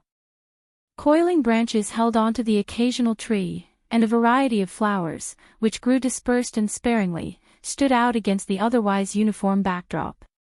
At the moment, on top of the twigs breaking sound, a mixture of animal sounds, belonging mostly to prowling animals, reverberated through the air, and were in harmony with the barrage of noise coming from the rain. For Logan, this reminded him of the Undead Island so much. Cornering all the thoughts about the Undead Island in his mind, he followed behind Mort. There was barely any light for the villagers to see what was in front of them. It was pitch-black darkness around. Thankfully, there were some fluorescent mushrooms glowed in a vague red color, dimly lighting the surroundings. All of a sudden Logan quickly raised his hand as the villagers halted their steps. "Shoo!" Logan shoo-shed, telling people wordlessly to shut up. When the villagers stopped moving and whispering to each other, they were able to hear a vague indescribable sound appearing from a near distance. New novel _chap_ters are published here, World. Logan focused on the sound. The more he heard, the more it sounded like something feasting on something. Logan Mort, the hunter who wore a cloak, called Logan silently. "It doesn't sound like any animal I know. This might be what's killed Dewey and the men. If it is, we can't let it escape." These people were not strategists or geniuses. So instead of thinking that whatever killed the most trained people in their village might kill them easily, they decided to surround it, thinking they have the advantage of numbers. They didn't think that they might be outnumbered or walking into a trap. These villagers were kind of dumb, and Logan knew that. Still, he had no choice. Besides, he himself was not a strategist or equipped to deal with powerful entities. The toughest challenge he faced since he became village leader was a 7-foot grizzly bear that terrorized the hunting grounds near the village. "Mort, take some of them and try to lay a trap. Whatever it is, I have a bad feeling about this." The villagers moved slowly in the direction of the sound, following behind Logan. Another group of villagers followed Mort in another direction to flank whatever was making the sound and trap it. The villagers held the satchels, clubs, and makeshift spears in their hands tight. Their numbers gave them the strength and courage to face whatever was in front of them. However, their courage and strength were shattered when they saw a cloaked figure feasting on the entrails of a body. The cloaked figure emanated some kind of red mist that lit up the surroundings, and in that light, the villagers saw the dead bodies lying around. The cloaked figure slowly stood up. Its movements almost looked as though it was floating in the air. As soon as it stood up, the villagers felt a chill. This male before them had snake eyes that were shined like rubies. His thick, straight, white hair was medium length and floating out from the cloak covering his head. In the glimmer of light produced by the red mist around him, they saw his chalk-white skin, a skeletally thin body, and long, thin hands with unnaturally long fingers. "So much blood, so little time," the cloaked figure spoke in a clear, cold, and high-pitched voice. "What are you?" Logan was the first to question the frightening monster before them, since Logan had the experience of meeting another terrifying person. "A cattle shouldn't ask questions." The cloaked figure let out a menacing peal of laughter. "How is that young brat? I never thought he would bring his whole village for me to feast on." The villagers shuddered after hearing the cloaked figure. "I assume you want to fight, although I'd recommend you not to resist. It will only make your death more painful." As he said, the figure removed his cloak, revealing his skull-like face and the 2 long canines that grew longer visible to the naked eyes when he grinned. Whoosh! In a blink of an eye, the cloaked figure turned himself into a mist of red. He disappeared from their sight, but they soon saw him, biting a young man's throat. The villagers screamed as the figure sucked on the young man. In utter fear of what they had just seen, the villagers were stunned. While they were standing still, shivering, the man drained the blood. Just like that, the youngster collapsed to the ground, but none of the villagers could recognize him anymore. He was mummified. New _chap_ters are pub_lished on World. Youngblood, so refreshing. The man licked the blood dripping down his lips. Let the feast begin. Chapter 472 Greater Vampires. Seeing the young man's mummified body collapsing onto the ground, the villagers were horrified. Their courage was diminishing faster than words written in the water. He is using magic." The villagers shuddered. The grin on the man's face pushed the villagers to take several steps back. Despite their numbers and the weapons in their hands, they were not shuddering in fear. "Everyone, stand your ground." Noticing the villagers were on the verge of panicking, he ordered them to stay put, although he himself was feeling the dread in his heart.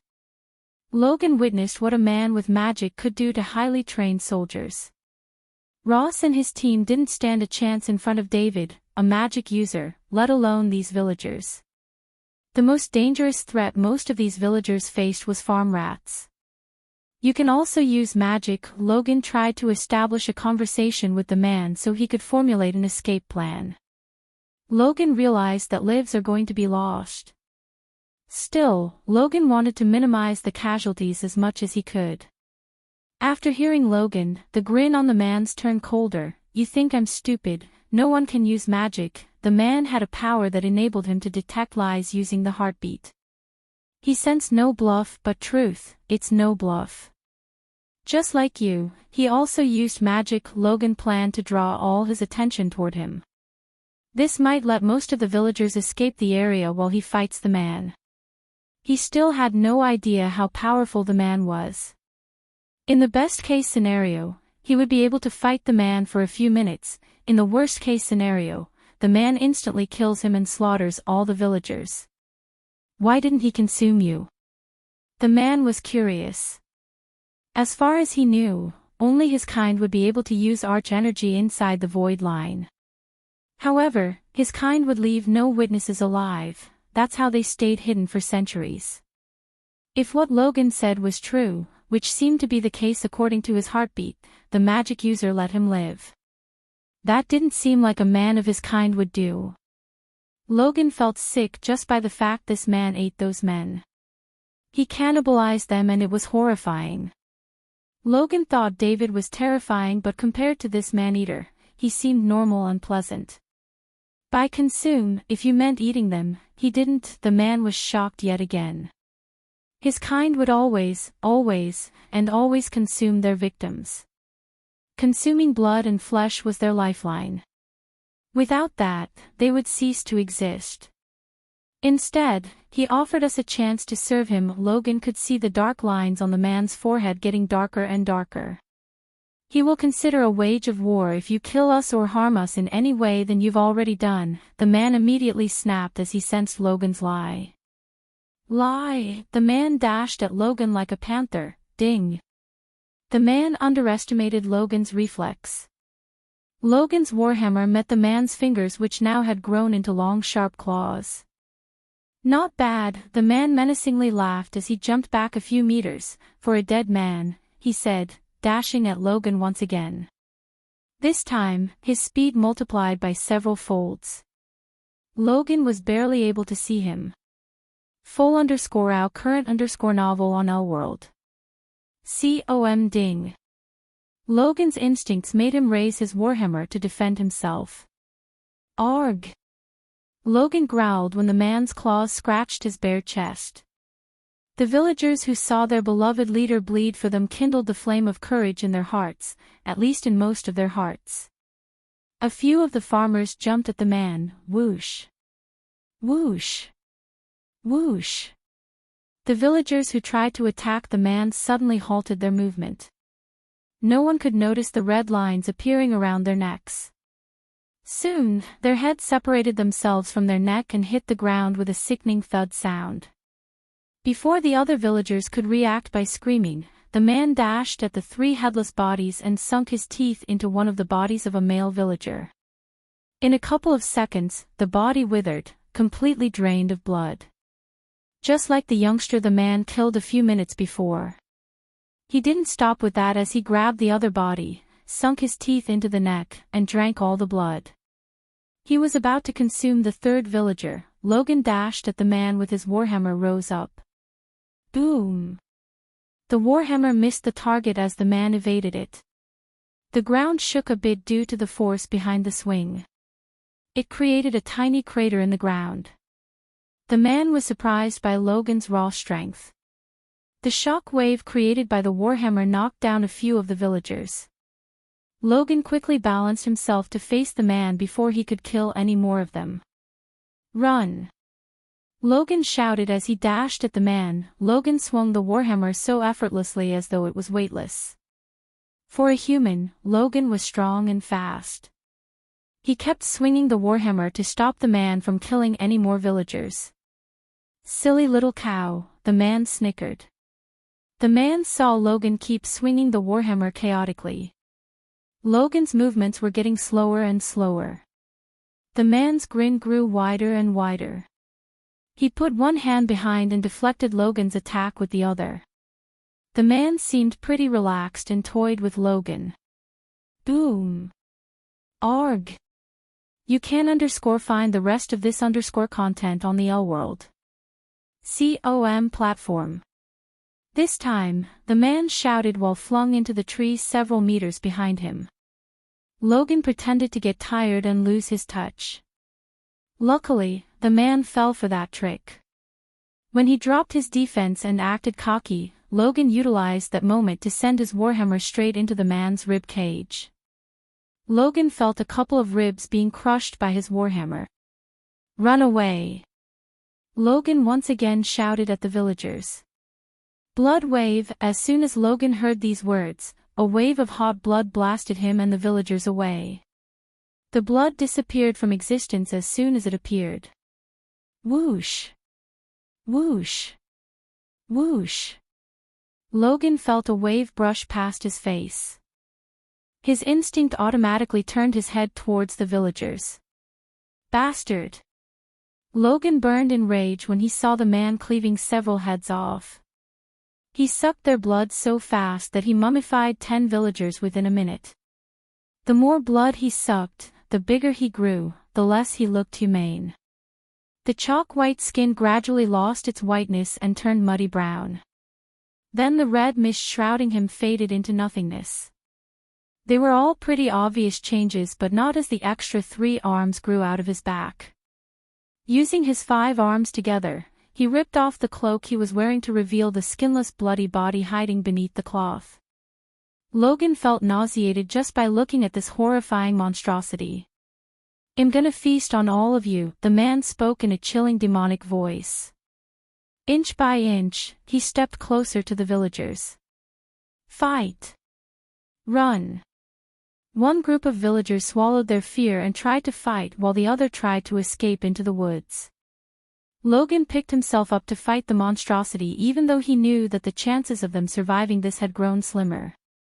Polch! Grgggg, the man halted his move as blood began to seep out of his mouth. Everyone including Logan was stunned.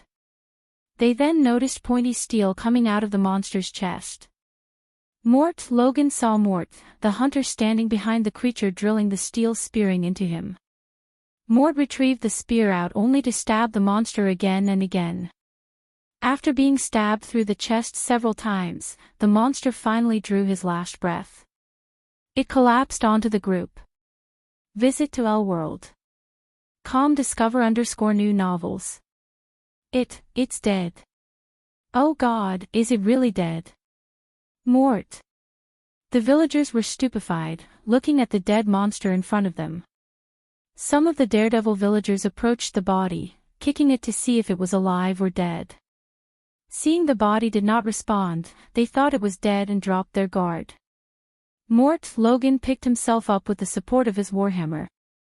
The fluorescent mushrooms around them illuminated the fear on Mort's face, but more than fear, there was pride. This is gonna stir up so much shit. Mort moved away from the body and walked towards Logan. And just as the crowd was surrounding the body and Mort was several steps away from Logan, Mort's head exploded into red mist. You should have gone for the head, the demonic voice sounded. Soon, the monster they all thought was dead stood up. Blood mist, all the villagers were shrouded by the red mist that appeared out from the monster. Arg! Grgh, ag hi! Countless screams emerged from the red mist. Somehow, Logan was able to vaguely see the monster's rampage. Thus, he leaped at the monster to stop its monstrosity. This time, Logan really swung his warhammer chaotically in the hope of hitting him one more time. You are last, Logan heard the man's voice sound in his mind. It was more of a feeling than hearing. Logan tried to prevent the monster from killing all the villagers, yet his muscles refused to move. After savoring them, I will travel to the village and consume your beloved wife. Logan's heart almost jumped out of his chest when he heard these words in his mind. No, Logan screamed in his mind as the images of his wife and the loving memories he shared with her flashed across his mind. He felt desperate, trying to move his body using all the strength in him. Still, his body wouldn't budge. The red mist soon died down, revealing the mummified bodies of the villagers. The monster had now grown to almost 12 feet tall. The air turned putrid, reeking of rotten eggs and blood. His human features were nowhere to be found, and now, he was a pure monster, pure horrific monster. Tears rolled out of Logan's eyes. He wanted to scream, curse and yell at the monster. He would have, but no matter how tired he was, he couldn't. His mouth was shut closed and refused to move. How stupid you're imbeciles to think you can defeat a greater vampire. Visit L-World. com for a better user experience. Chapter 473. Not a subordinate material. The greater vampire hovered towards Logan with a clear intent to murder Logan. The only thing that prevented the greater vampire from doing so was the information Logan possessed about another magic user. If he was to bring Logan to his coven, he might leverage it to get back his cover. Tell me who he is, the greater vampire threatened Logan. He lifted Logan by his neck so effortlessly. A tentacle-like tongue reached out to lick Logan's face. Logan felt disgusted and sick. More than anything, Logan was worried about his wife. Half of his village was gone, and he hoped those who chose to run would escape and tell the Senate what happened. You think this world doesn't need saving? Open your eyes, one day you'll realize that the good guys aren't enough to save the world. Logan's mind played the words spoken by David when they were inside the pyramid. He couldn't help regretting his decision not to join him. If he had, the villagers might have been alive. I shall ask your beloved wife then, the greater vampire grinned devilishly, his words fanned the flames of Logan's anger. He grabbed the greater vampire's arm and neck. Logan growled as every bit of muscle in his body bulged out. The veins were popping out and trying to remove the greater vampire's arm from his neck. The greater vampire was far stronger than Logan, yet, the vampire was surprised by Logan's power. Logan almost moved the vampire's arm. Just as Logan was struggling, the vampire's pointy ear twitched. Logan couldn't hear a grumbling sound amidst the heavy rain and thunderstorms. Boom! Out of nowhere, a bright beam shot out from the sky. The greater vampire screamed out loud as he let go of Logan. Arg, cough, cough. Logan coughed and looked up at the vampire to see him literally smoking. Eesh! The vampire cried in agony, standing in the center of the light beam. Logan followed the beam's direction, only to see a giant airship hovering over them. No! The vampire's body shrunk to its previous size. The longer he stood in the light, the more smoke he radiated. Logan tried to grab his warhammer so he could kill the vampire while it was vulnerable. However, the vampire noticed his hands moving towards the hammer. New novel _chap_ters are published here, L-World. The vampire roared. This time, it wasn't the cry of agony, but rather the cry of mustering all the strength in its body. Then, with all his strength, he jumped out of the spotlight into the darkness. This isn't over. These were the last words Logan heard from the monster before it disappeared into the darkness. Take the ropes, a voice sounded from the airship, followed by the appearance of ropes. Instead of grabbing the ropes, Logan crawled to the dead bodies of his fellow villagers. Tears automatically rolled out of his eyes. The pain he felt in his heart looking at the headless mummified bodies made his heart bleed. He wished things had gone differently. In truth, he never thought he would face another magic user. He thought it was a group of bandits or some criminals who were kidnapping and killing people. He thought he could take on them with the help of his villagers. Not in a million years, he expected to meet a monstrosity called a greater vampire.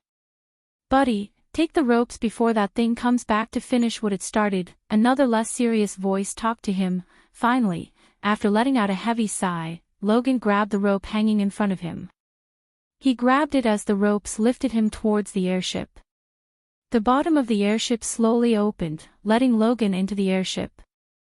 Logan, when he entered the airship, before he could even look around, he heard a familiar voice. The old man Gary came running to him. Gary, Logan was relieved to see the old man. What happened, Logan? The old man asked, even though he looked like he guessed what happened. Where is Tess? She is here, Logan sighed. Where are we? Several seconds later, Logan asked the old man, looking around him. He was standing in an empty room with no windows. There was a door a couple of meters in front of him where the old man came through. He walked towards the door. As they reached the door, the old man opened it to reveal a grandiloquent spacious hall. If Logan didn't know he was in an airship, he would have thought this was a home of a wealthy noble. New_chap_ters or pub_list on L-World. Calm, however, Logan was not in the mood to immerse himself in the richness around him. Rather, he focused his gaze on the man and woman sitting on the sofa. They were none other than Tiberius and Maxine. You must be Logan, please take a seat. Logan noticed the dark-haired woman gesturing at him to sit in front of her. He had so many questions in his mind, but looking at the dark robe she was wearing reminded him of a familiar person. Logan wanted answers and he saw no other choice than talking to them. The old man and Logan approached the two of them cautiously. The old man seemed relaxed around them because he knew who they were, unlike Logan. He heard about Tiberius but hadn't seen him in person. We are terribly sorry about what happened to your village, Maxine consoled Logan as they were taking their seats before them. I am Maxine and this is Tiberius. The moment he heard the name Tiberius, Logan was taken aback by surprise. He was the king of the newly found city called Freedom City. Until the crowning ceremony, they were calling it a city instead of a kingdom. We can't revive all those you lost, but we can find and kill that thing that did it, said Tiberius. As a warrior, Tiberius connected with Logan and understood what he was going through. It was a real pity that he couldn't save the villagers sooner. Where is Tess? Before anything, Logan wanted to make sure his wife was fine. Clap. Maxine simply clapped as a maid entered the hall pushing a wheelchair with Tessa on it. Logan immediately ran to his wife. Tess, baby, he knelt before her, gently cupping her face. He couldn't hold back the tears gushing out of his eyes. Don't cry. Logan's muscles went rigid when he heard his wife's sweet melodious voice after 6 months. A shaky smile built up on his face as the surprise sunk in. Tess, courtesy of Lord Lucifer, Logan heard Maxine. He quickly turned back, feeling a hope of healing his wife in his heart. Lord Lucifer said you know him as David. Logan wanted to say he was surprised but he kinda expected it after seeing the black robe she was wearing. David, he mumbled under his breath, we call him Lord Lucifer. The most up-to-date NOV_Ls are published _here L-World. COM Maxine said with a smile, but for Logan, it sounded like an order. Dear Lord Lucifer, can he cure my wife? That was the first thing that came to Logan's mind. According to the healers, there was no cure for his wife. To be honest, Logan always wondered whether he should try to contact David or not by some means ever since his wife fell sick. In his mind, David was evil. He mercilessly killed Ross and his team even though he could have let them live. Compared to the greater vampire, David was a saint. Why don't you ask him yourself? Maxine flicked her wrist as a giant mirror appeared before them. Soon, David appeared in the mirror. Since he must not let anyone see his real face, which was Ghost, he changed his face to David face using the mask. He had never let anyone in the southern continent see his real face, including Maxine. Except for Azazel, no one knew Ghost and Lucifer were the same person. Do you think I am evil now, Logan? Michael asked, void of any expression on his face. That's a greater vampire you saw, Logan. What happened to your village was a pity. But soon, that would happen to every village in the southern continent. To this moment, Michael was in a kind of surprised state because of the vampires. I'd recommend you to send the survivors to Freedom City. However, that decision is up to you now. I wish all the best in your journey, Logan. Everyone in the room was surprised. Logan expected David to ask him to serve him or something. Lord Lucifer, Logan immediately went to his knees. Please accept my loyalty. Michael smiled as he shook his head. You've not the man I met, Logan. You've gone soft. I don't blame you, you have a wife, and you love your peaceful life. The fire I want in my subordinates is no longer within you. Logan tried to interject but was stopped by the wave of Michael's hand. Even now, you want to serve me because you expect me to heal your wife, Michael said and turned his gaze to Maxine. Give her the special healing potion. Yes, my lord, Maxine nodded before flicking her wrist. A glistening navy blue potion materialized in her hand. It was not the 90% pure healing potion Michael gave to all his trusted subordinates. Mix 2 drops in water and give it to her. In 6 months, she will be completely cured. Take this as my gift to you, Logan. After seeing the decisions Logan made and the way he loved his wife, Michael decided not to take Logan as his subordinate. Michael expected his subordinates to perform some ruthless tasks for him. Logan, however, no longer had that ruthlessness in him. Michael was able to see that. Full_out current_novel on L World. He was too attached to his wife. In the future, if Guardians or the Sky Hall used Tessa as a hostage, Logan would spill the beans in a second. Logan wasn't worth the trouble of making him and his wife Tessa a cultivator. At least Logan served him one last time, luring the vampire and proving to Michael the existence of vampires. Because of the soft part in his heart, he decided to heal Tessa and send Logan off with the final gift. It was a pity that Logan has gone soft. In case he hadn't found Tiberius, Michael might have made Logan his subordinate. Since it wasn't the case, Logan had no place in his army as Tiberius was better than Logan in every aspect. Importantly, Tiberius was ruthless and had no love interest. Chapter 474. The Deathless Clan. Somewhere in the southern continent, a spooky castle was located hidden from civilization. 7 skinny, square towers surrounded the castle in almost a perfect circle around this incredible castle and were connected by fortified, thick walls made of dark gray stone. Wide windows were scattered generously around the walls in seemingly perfect symmetry, along with symmetric crenellations for archers and artillery. A giant gate with tall stone doors, a regular bridge, and strong defenses guarded the entrance to the castle ground. It was the only easy way in, any other side would be futile. Giant bones of various beasts littered the fields outside the castle, half overgrown, but still a painful reminder of the past.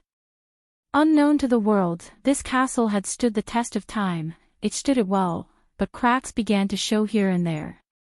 The castle was located on the edge of the southern continent. This land was uncharted. To speak frankly, no one survived trying to chart this part of the land by one group, the Deathless. The next day after the events of the Rackdale village massacre, inside a dark gloomy hall, several figures dressed in Gothic style sat around a round table. Each of them looked like they were going trick or treat for Halloween. The 3 men at the table wore long black suits with antique buttons and red vests, while the 2 ladies were in fancy black skirts, red tops with bell sleeves, and a black hat. Underneath their dress and makeup, they all had chalk-white skin, blood-red lips, and 2 long fangs. "We should have killed him," Hakan said. Hakan was a conniving vampire who looked like a man in his mid-30s, but he recently turned 600 years old. He had dark brown eyes, a fair complexion due to the makeup he wore, and dark brown hair neatly braided. He was the shortest and plumpy among the vampires sitting at the table. "Relax, Hakan, let's hear what he has to say first. Then we can pass judgment," a youthful voice responded to Hakan. This young outgoing vampire was named Saber. Despite his youthful look, his real age was 485 years ago. He had blue eyes, a medium brown complexion, and light brown hair in an updo. He was neither too handsome nor too unattractive. He had a face and body that let him perfectly blend in with the crowd unnoticed. The oldest of them listened to the 2 uttering no words. He recently turned 1,050 years but looked like he was still in his mid-30s. He had silvery blue eyes, a pale complexion, and red hair in a long braid. He was tall and fairly muscular beneath his dark suit and red vest. The other vampires knew him by the name Ingram. Among the two female vampires who wore identical clothes, one looked a bit plump while the other had a perfect hourglass structure. The plump one had red hair while the other had striking black hair. The red-haired vampire went by the name Lenora and the brunette was called Trista. In the hierarchy of vampires, these 5 belonged to the category of elder vampires. Of course, there were other elder vampires, but these 5 were the ones present in the room. Each of these elder vampires served an alpha, and these alphas served the most powerful vampire of them all, the Maker. The Maker was said to be the first vampire. According to the ancient texts possessed by the Deathless clan, the Maker disappeared 6,000 years ago. They believed that the Maker had entered into an eternal slumber and it was their task to locate him and wake him from his slumber. The Deathless clan was working in the shadows for thousands of years with a single purpose: find the Maker. Visit L-World. .com for a better user experience. He has waited long enough. Let's call him Lenora, the red-haired vampire said in a carefree, playful tone. Yeah, let's get this over with. Trista waved her hand. Moments later the 2 elder vampires spoke. The round table opened in the middle as a tall figure emerged from the ground. A red spotlight on the figure revealed his face, and if Logan was there, he would recognize the man. He was the greater vampire who massacred his village single-handedly. Elders, the greater vampire bowed at each elder vampire. Do you admit the consequences of your bloodlust, Vlad? Saber asked. You have endangered our secrecy, Vlad. You didn't only let the bodies behind but also left witnesses alive, Lenora said seriously. The others remained in silence, letting Vlad speak for himself. I am willing to pay any price for my mistakes, elders. I only wish to share the knowledge I acquired during my last venture. Vlad paused for a moment to look at everyone before continuing. There is another one in southern continent who can use arch energy, and I don't think he's one of us. You jest, Hakan growled at Vlad. He couldn't remain silent after hearing Vlad's outlandish claims. He was about to slam the stone table when Saber raised his hand. Where did you learn this information? All the vampires possessed the ability to detect lies, and they saw no signs of Vlad. Nonetheless, only Saber seemed to trust Vlad for some reason, from a human in Rackdale village on the outskirts of Giselle. He told me that the man offered to join him. The human lied that he joined. The magic user has left the human alive, and when I was about to kill him, I was ambushed by an airship fitted with a light beam spotlight. I believe the magic user sent the airship to aid the human, so it's true. Saber's words shocked everyone more than Vlad did. Saber, what the hell are you talking about? He was deceived. No one other than us can use arch energy inside the void line. Han couldn't believe what Vlad just said. You can't deny the possibility that he might be a rogue vampire exiled by us, Lenora said as Saber shook his head. I've been hearing things from my men. Recently, the pirates started to talk about a captain who casts spells and uses magic. We can all agree that pirates are not a very reliable source of information. Try the L-World. .com platform for the most advanced reading experience. No shit, Hakan sneered. 2 bottles of rum and they sing songs about Kraken. Forget about us. If there is someone who could use arch energy inside Void Line, all the great clans would have hunted him down. Saber smiled hearing Hakan. You answered your own question, Hakan. No one believes the pirates. Pirates lie, but he didn't. Saber pointed at Vlad. I also happen to have on good authority the Guardians suspect the one Vlad told us about and the one who calls himself Lucifer might be the same person. Saber's lips curved upwards, revealing a slight grin that seemed like the devil of a grin. He may have looked normal, calm and harmless among the 6, but in truth, he was the cruelest and most dangerous of them all. He, Lenora giggled. Does this authority happen to be a certain Guardian? Why do I have a feeling you tasted my food? Saber asked with a smile at Lenora. Because I did. Lenora licked her lips. I have to say, Saber. When you turned a cultivator into us, I had my doubts. But after tasting her, it's worth all the trouble.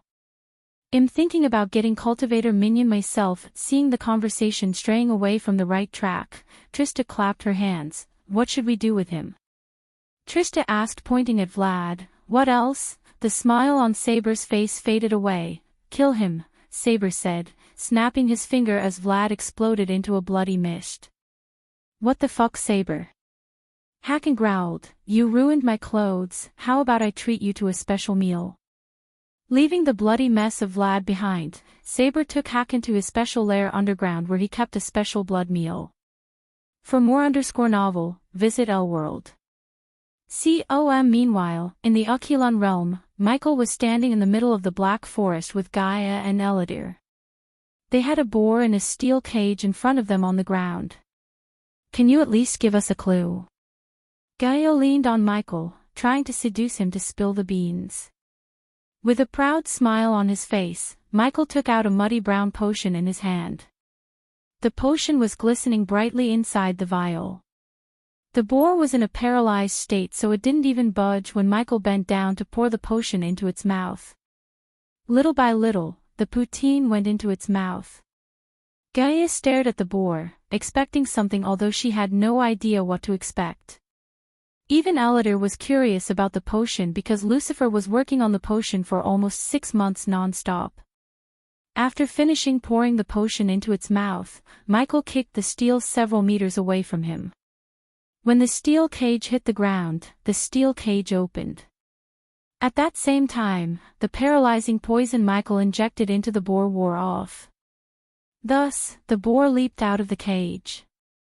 As though it remembers who caged it, the boar locked its gaze with Gaia. The boar then went to dig the ground a bit with its legs as a sign of aggression. Gaia even saw puffs of smoke rushing out of its nostrils. So your motherfucking potion makes the boar angrier? Gaia rolled her eyes. She then took out the heavy sword hanging on her back. But Michael, wait for it, Michael lowered her hands, the boar began to run towards them. It was royally pissed because of what Gaia did. The boar was having the time of his life with a female boar when she plucked him up and put him into a cage. Wait for it, the boar was getting closer and closer, yet Michael did not allow her to attack it. Just when the boar was a couple of meters away from them, Michael snapped his finger. As soon as he did that, the boar exploded from within into a bloody mist. What the? Gaia was stunned. She saw no spellcasting or use of arch energy from him. Yet, the boar exploded. Michael took out another muddy brown potion from his system storage. Imagine mixing this in the food of our enemies. I can kill them anytime, any moment, with just a snap of my fingers. Michael felt the urge to let out a burst of evil laughter, but he controlled himself. This potion was one of the greatest achievements of his life. He created an entirely new potion that even the system had no knowledge of. No matter how many 6-star alchemists tried to replicate this potion, they wouldn't succeed, because the potion contained something this world didn't have, nanites. Updated _ at Elworld. Only one thing left, naming this potion. Why don't you guys suggest me a cool name for this potion? Chapter 475. Leaving Mazeroth. Another 3 weeks flew by in a flash in Akilan realm. Everyone in Mazeroth was as busy as bees due to the upcoming talent exhibitions. Every single student was under so much pressure except Michael. He was chilling by the lake with Nightmare. He even bought a black aviator from the system store and wore it while sunbathing. On top of it, he also bought one for Nightmare. The little dragon looked so cute wearing sunglasses. 66, a youngster in green robes approached Michael. Beat it 50, I'm not gonna do anything today. Michael chased away the youngster who was about to ask some doubt related to alchemy. They continued to bask in the warmth of the morning sun and enjoyed the lake view. Since they had no classes to attend, Michael and Nightmare decided not to do anything academics related. While relishing their free time, Michael took a sip of freshly brewed coffee through the straw. He was receiving badass points just by chilling. So have you decided what to show in the talent exhibition? Nightmare asked, looking at the crystal clear sky. Yeah, what is it? You're gonna blow everyone out of the water, aren't you? No, Michael's answer surprised Nightmare. The dragon turned his head to look at the relaxed face of Michael.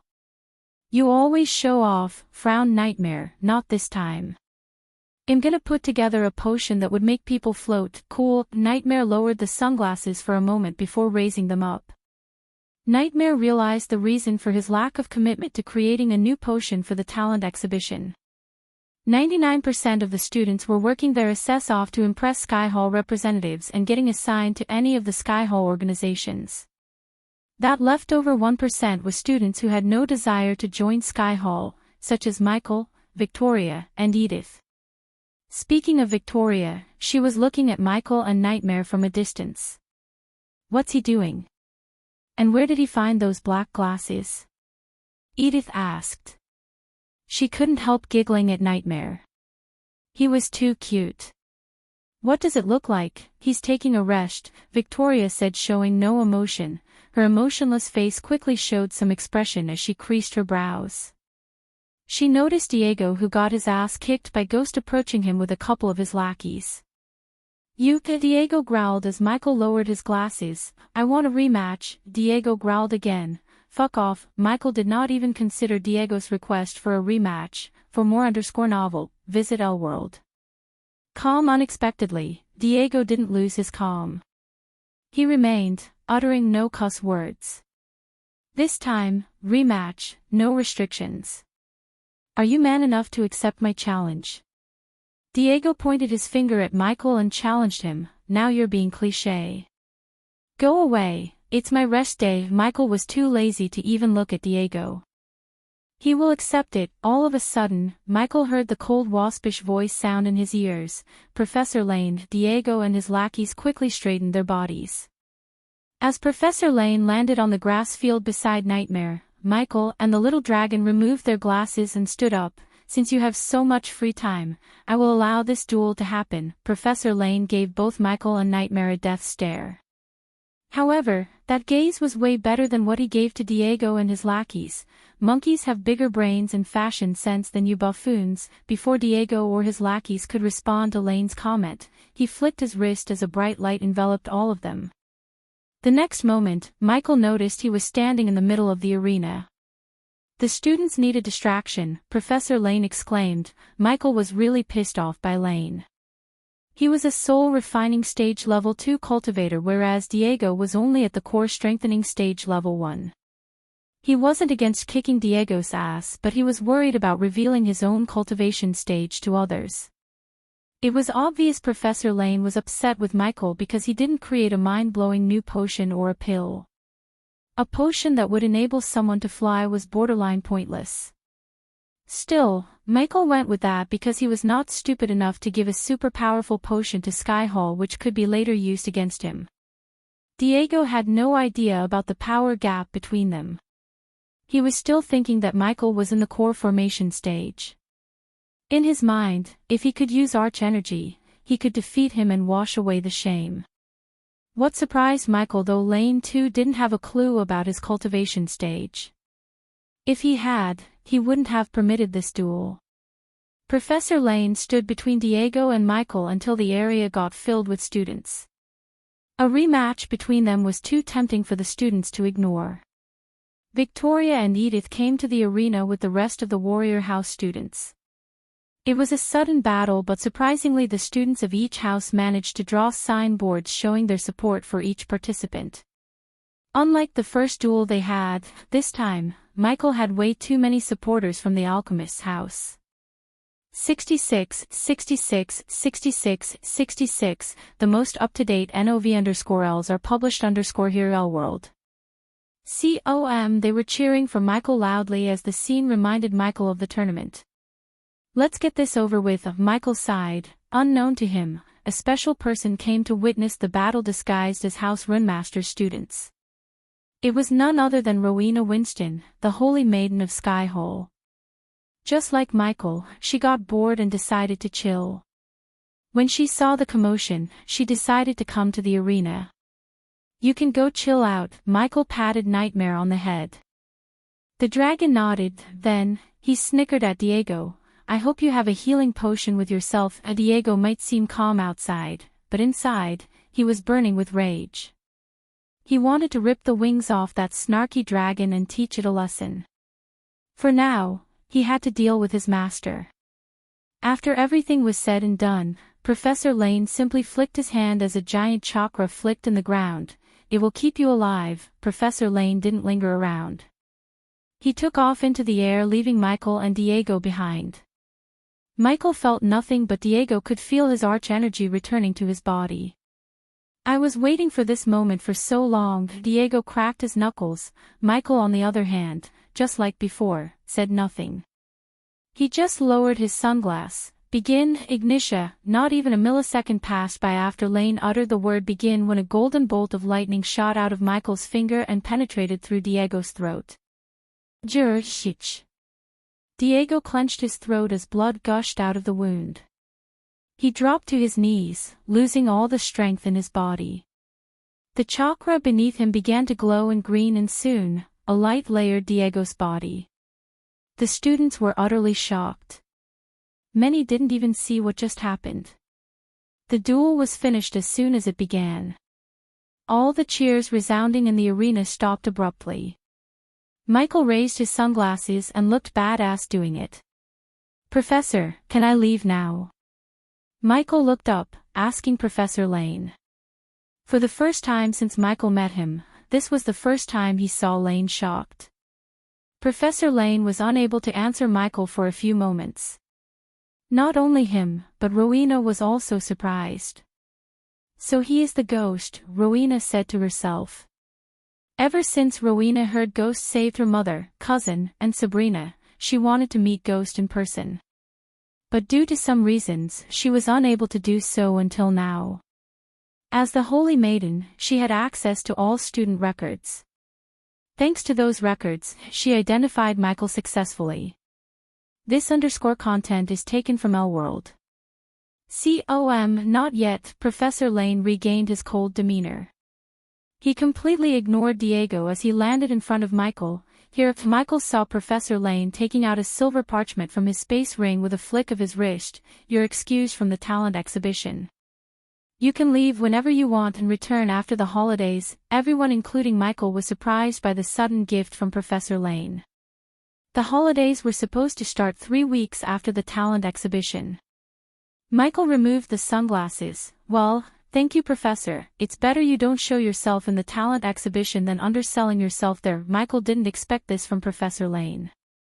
To be honest, Michael was completely caught off guard by him. If he had known beating Diego again would get him an early ticket out of Alquilon, he would have done it sooner. Before Michael could finish his sentence, Professor Lane vanished into thin air. The badass points notifications were going crazy in his mind. In a few minutes, he earned almost 80,000 badass points. He thought the reign of badass points was about to end when he turned back. He was dead wrong. Someone landed beside Diego with a loud thud, shaking the ground beneath. Halt! The clear, crisp voice made Michael halt his steps.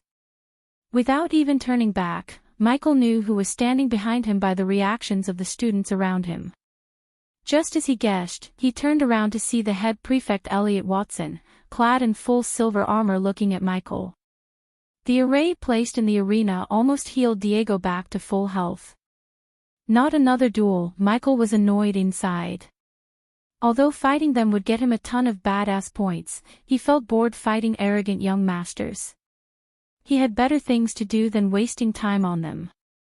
He was not Noah to fight every arrogant young master in his way. Thank you, were the words that came out of Elliot's mouth and completely shocked everyone in the arena. Michael wasn't an exception. Michael was confused why the heck Elliot thanked him. He was kinda expecting Elliot to challenge him for a duel so he could avenge his friend. You've given him a valuable lesson, Elliot nodded. It was a nod that kinda looked like a bow. Okay, Michael nodded back, hiding the confusion in his heart from showing up on his face. After Elliot thanked Michael, he took Diego and flew into the sky. Michael didn't linger around either. Now that Professor Lane had permitted him to leave the Aquilon realm early, he needed to pack his things, inform Gaia, and leave Mazeroth. The first thing he planned to do after leaving Mazeroth is to find the vampire and get every piece of information he could on the bloodsuckers. The source of this underscore chapter, L-World. You're tuning into the Path of the True Immortal YouTube channel. Don't forget to subscribe and join us on this journey to catch the most captivating stories.